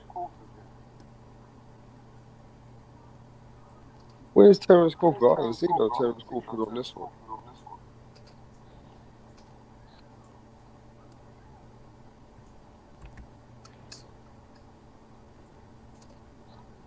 Where's Jamel Charlo, Manny Pacquiao, Crawford, Josh Taylor?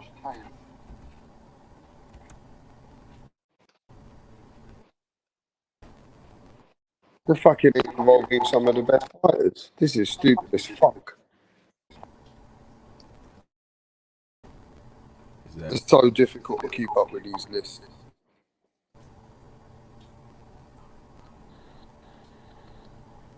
Where's the other list? We've got another one? Yeah, I'm looking. I'm pulling up. Okay, no problems. Yeah, let's look Ring, up Ring Magazine. But like I said, Errol's going to beat Crawford anyway in most of those lists. Errol's supposed to be ahead of Crawford by now, for sure.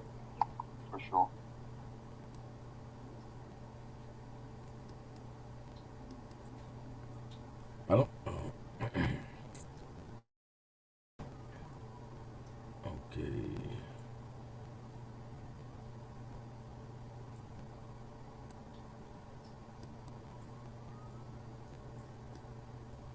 Okay. All right, I'm gonna show you this one. Ring Magazine. This is such a corrupted. It's become like a rap business. Boxing's become like hip hop, favoring certain labels and certain companies and organizations. You can pay the cost to be the boss, ain't that sad? Instead of earning, keep the hard way. That's why Bob Arum says he's going broke promoting it. Instead of fighting big names, he's paying the media to make him bigger than what he is. Can you see that?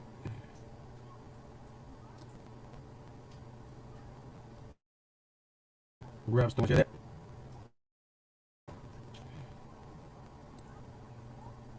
Well, this is back in August 12th. Let's have a look at. Let me have a look at what it looked like at August. At least I know how it changed. Yep, they had Pacquiao at number 10 back then. Then they had Beterbiev at number 9, and then they had Estrada at 8, Triple G at 7. Errol Spence was at 6 at that point. Usyk was number 5. Crawford was number 4 at that point. Inouye was number 3, and Lomachenko was number 2, of course, at that point, and Canelo was still number 1. Right.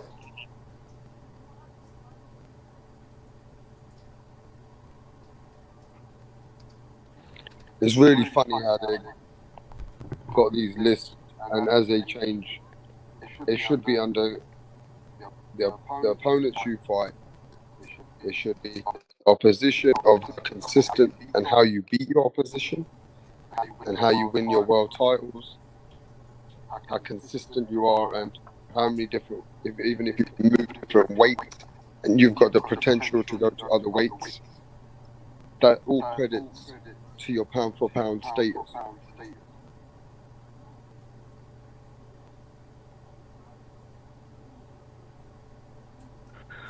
I mean, there's no argument there. Terence Crawford, for me, I don't even know if he belongs in the top 5 anymore. That's just me being real. I don't know how I can put him in my top 5. Like, This was the on. And then, when Lomachenko, before he lost to Teofimo Lopez, right? yep.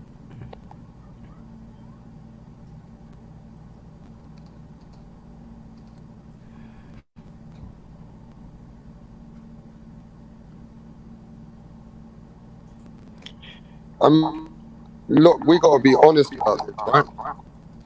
When you haven't done anything with credible opponents over nearly 3 years is coming to. But Errol Spence in that time went to a country, took a world title. When he came back, yeah, he's had fights like these opponents that he's already had with O'Jerry's and Lamont Petersons, and those fighters are the same caliber of the fighters that Crawford's fought. But when he fought Sean Porter and beat Danny Garcia after getting another chance from God, then you can only favour Errol Spence in what he's done for me lately, and credit him in the pound for pound rankings ahead of Crawford. It's just facts. Do you see what they're saying about Crawford in this right here? They was talking about at that point he was about to fight how you say Kavaliauskas or whatever. Kavaliauskas. Yeah, they say he was facing little known Kavaliauskas on December 14th, but insist next year he will go after the best in the 147-pound division after calling out countryman Errol Spence Jr. Man, and then look who he ended up fighting after he said he was going to go fight the best, and he ended up fighting Kell Brook. Hey, bro, let me tell you something else though, D. Calico. How can you keep it in the pound for pound rankings from the wins of Horn, Amir Khan, Ben Beedith, Green Mean Machine, and washed up Kell Brook? How does any of those wins give you point system? If this wasn't based on a point system, how can you give any points for all those wins against Errol Spence, Canelo Alvarez, Monster Inoue, even Manny Pacquiao's Keith Thurman win is a better win than any resume win than Terence Crawford. See, all of the Devin Haney detractors was just saying yesterday when I was bringing up Devin Haney, they were saying, because I said he has elite defense. Well, they say, how can you say that when he hasn't fought any elite fighters? Well, nobody says that about Terence Crawford. All we talk about is how good his hands is and he can overwhelm you with combination punching.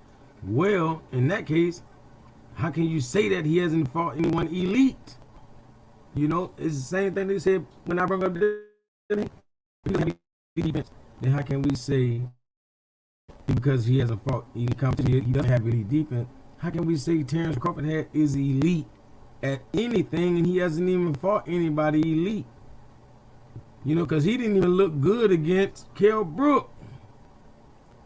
He knew he was fighting damaged goods. He said it. He said it before, months before he even got the fight.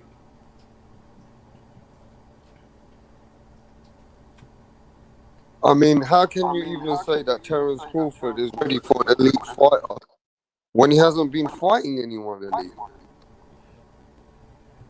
Anybody? We don't know what the fuck Terence Crawford can bring to the table, but what we do know is him being on the pound for pound as number one does not make no fucking sense. I've come to that point. That don't make no fucking sense, bro. That's just facts. You can't base on what he's done 3 years ago and keep him in your current pound for pound number one. Because other fighters have been doing way more better in the last 2-3 years, bro. It's just simple. And speaking of Errol Spence, they say former sparring partner of Floyd Mayweather, Spence's punch volume, body attacks, and balance give him the tools to rule the welterweight division. He has also been slated to move up the weights, having dwarfed many of his opponents at 147, showing off his relentless pressure against Kell Brook in Sheffield 3 years ago.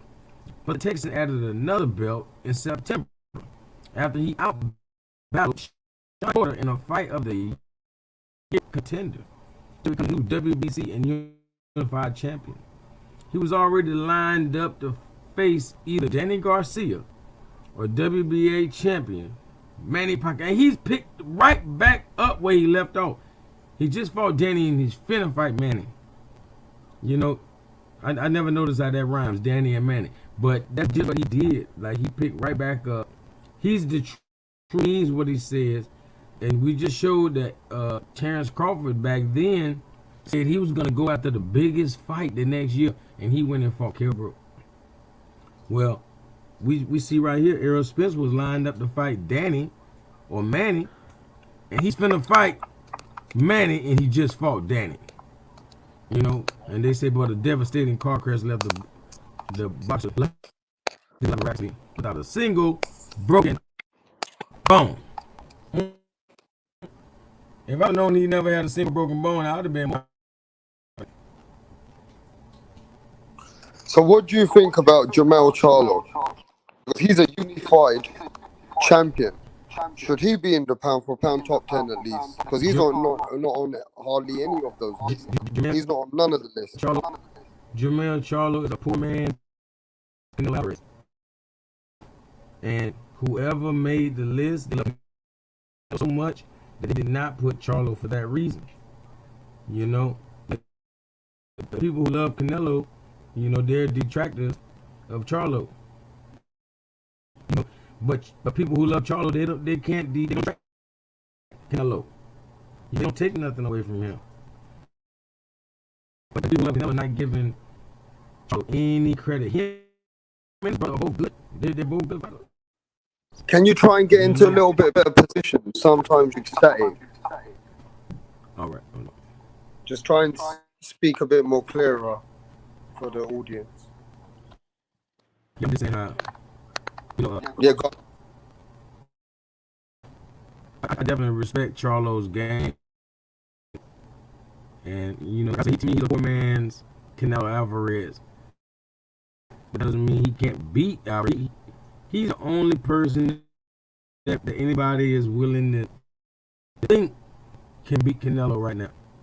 You know, we want to see Charlo because we feel like it's going to take a puncher in order to beat Canelo. But really, it takes a boxer.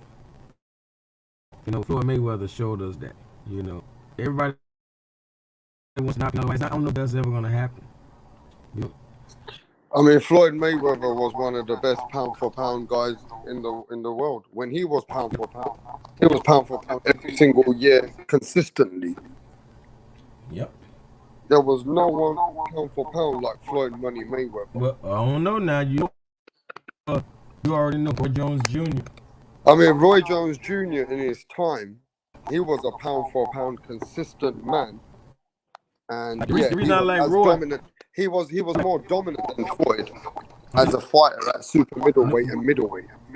I've never seen nobody go up as far as Roy. Like Roy went all the way to the heavyweight, and like to come from where he came from, like he crossed a lot of weight divisions to get there, and every step of the way, pretty much like Mayweather did on the smaller level. Like they won, Jones, Mayweather, and Ali. Like those, oh my gosh, those guys. And I don't know, I mean, Pretty Floyd was the man, and Money Mayweather couldn't stand a chance. He's a Money Mayweather, but he would have never stood against a prime Roy Jones or Ali. Now, Pretty Boy Floyd, he would have put up a good fight. But Money Mayweather trying to be all pretty, that wasn't worth these, super elite fight like Ali and So you think Money Mayweather, he picked his fights cautiously when he became Money Mayweather? He learned a lot from Bob Arum, a lot, and now he is the Black Arum. But is yet, he's not fighting people either. It's the Terrence Crawford thing. These guys think we want to see 50 wins. No, we want to see 50 good fights. We don't care about your record. If Crawford becomes like 49 like Mayweather, and on his 50th fight he gets knocked out after finally facing stiff competition, then we're gonna just say that he was trash the whole time. I'm not gonna give him no credit. Like if his record today, all I would say is that he was, the healthiest, good-looking boxer out there, but he never did nothing. I mean, for me, right, Terrence Crawford hasn't got nothing on Money Mayweather or even Pretty Boy Floyd. None of that resume. In the Hall of Fame. He thinks he's a Hall of Famer. I mean, he is a Hall of Famer. His skills are like Hall of Famers, but I don't see him as Hall of Famer at all. Or boxing sucks. I mean, CPRS says Thomas Hitman Hearns was 5 weight world class, 5 weight world champion. So Thomas Hitman Hearns was definitely a pound for pound. See, I think we're going off the record. I think people saying anybody 35 and old, 40 and old, any of those guys are always Hall of Famers. When it don't nowadays is not quite true. Like by the time Errol Spence fights 40 fights, he's gonna be done fought like one of those Hall of Famers for real, like the real lips, the Tommy Hearns and all that. He's gonna be done went through wars because he's not scared of anybody, and he proves it because he fights these people, and he's undefeated. That we can't say that for Crawford. Crawford. I mean, you think about the pound for pound guys you want to compare Crawford to. Roberto Duran at lightweight was a dominant force, one of the best to ever put gloves on. Roy Jones Jr., Floyd Mayweather. We're talking about, like you just said, Hitman Hearns. We had Sugar Ray Leonard. These are pound for pound guys. Could you put Terrence Crawford with these guys? Tell me. You say, would you put? Yeah, we're losing you again, but see these names that we're talking about who are the pound for pound. Could you see Terrence Crawford hang with these kind of fighters which were pound for pound number one? We know he can't because he's never seen the likes of those guys. He don't want to like really face his equal. And if he does, he's gonna fight that one guy and fighting bums. Like, I don't know what's wrong with him. Like, he enjoys fighting these nobodies. Like, everybody's undefeated, but nobody wants to fight someone else that's undefeated.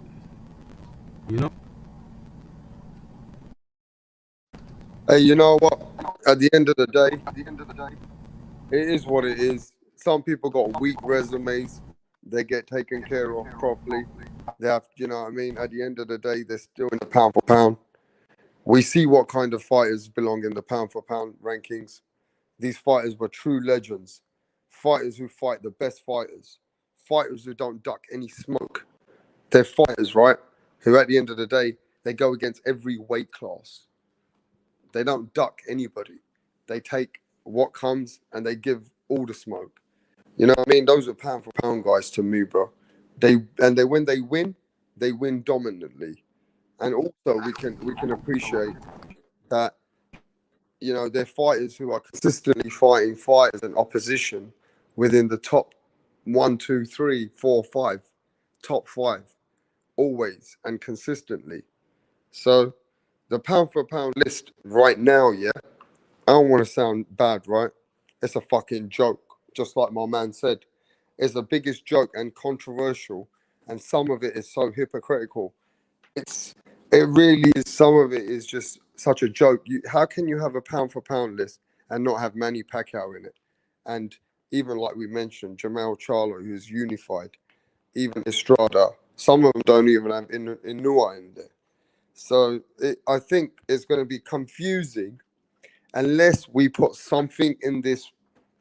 Maybe we can put a point system in the near future and put something which is so, I don't know, respectable or reputable behind it, that can, you know, put a pound for pound system within all these accolades that you need to have, and build some kind of a point system so that you can really get to realize which one is the pound for pound guys.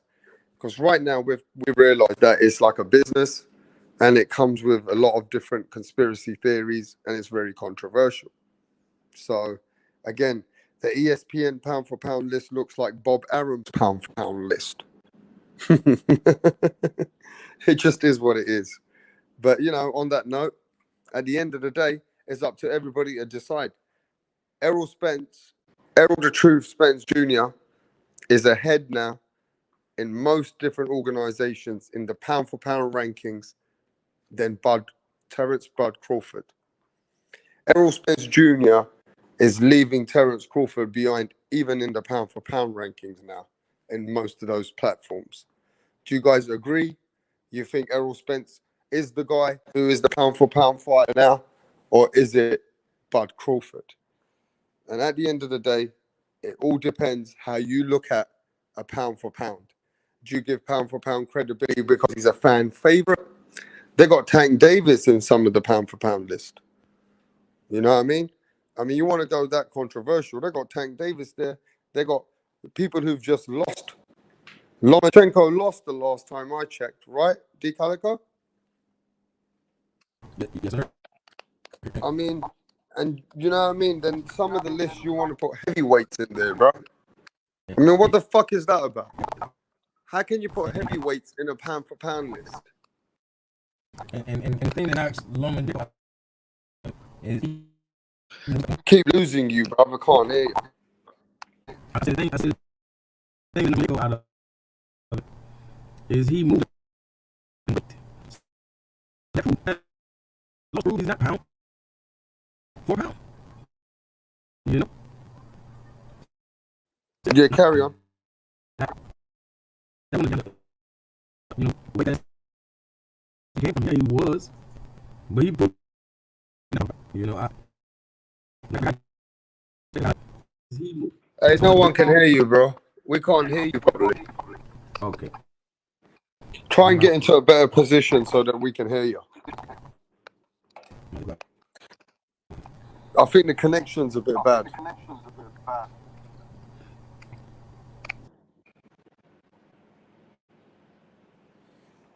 Yeah, these pound for pound rankings is a joke. Honestly, man. I can't even guide all the fans or all the subscribers or the viewers. You've got to start to, you know, you can't just go on the ESPN list or the WBN list or the Ring magazine. You've got to base it on the opposition, how consistently you're fighting great fighters, how you're beating and how you're winning and how you're looking in those fights. You know, it should be based on, you know, how you beat those other world champions. how your style goes to different weight classes, and how your style can win against different champions at different weights.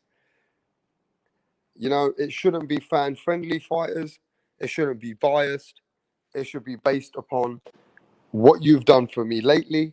Let's just say in the last 4, 5, 6 fights, how you've been winning in those fights, and also how consistent you've been winning.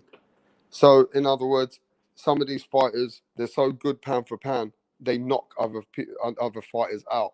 They're very dominant. So, if that performance is consistent and they're very dominant every time they win, then that definitely gives them pound for pound rankings and a good point system. Do you know what I mean?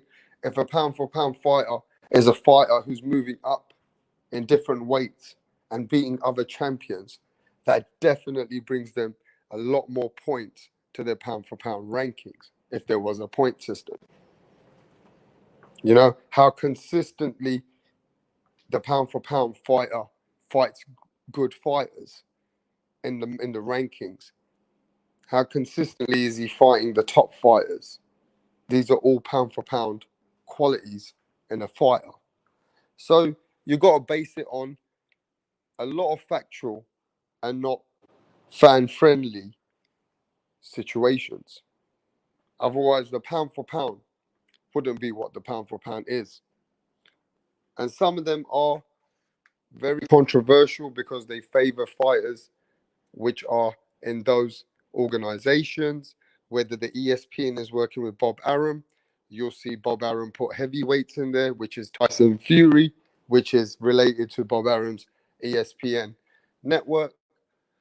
So you get Terence Crawford as number one because he's Bob Arum's fighter and he fights on ESPN. So you'll see patterns like that in different platforms, which will show you that that is favoritism to the fighters that they want to put on a pound for pound list.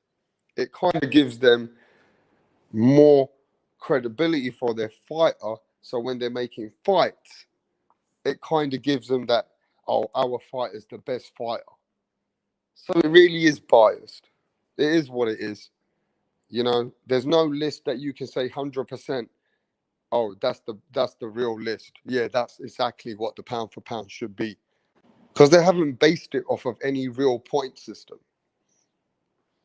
You know, it's really something that you got to look at for yourself and understand it when you go behind it. And you'll understand that if this fighter hasn't fought anybody for the last 3 years in the rankings within the top 5 and not being consistent, how the fuck is he number one? Because if you want to give him credit for what he done 3 years ago, well, then Manny Pacquiao should be number one because he's still an active fighter. So in every single pound for pound, Manny Pacquiao should be number one. To me, Manny Pacquiao has done more than every active fighter right now. He's an 8-weight world champion, I think. Right? Why is he not number one? So these pound for pound, this whole pound for pound organizations, the way they put these lists together, I'm telling you, it's like a hip hop. You see how they favor some rappers, right? You know what I mean? You get labels and they'll favor those rappers because those are the rappers that you'll see on the headlines and they're the best rappers and you'll see that they get the awards. How do you think they get these awards? Because some of these awards are with big promotional companies. These awards are designed for that artist to win so that they can build numbers beyond that fighter. Some of it is like that. But, you know, on that subject, just decide to yourselves, and you guys can decide yourself. Is Errol the Truth Spence Jr. ahead of Terence Crawford in the pound for pound rankings as of from now? And on that note, to all the subscribers and all the viewers, God bless you all. Till the next time. Peace out. Peace.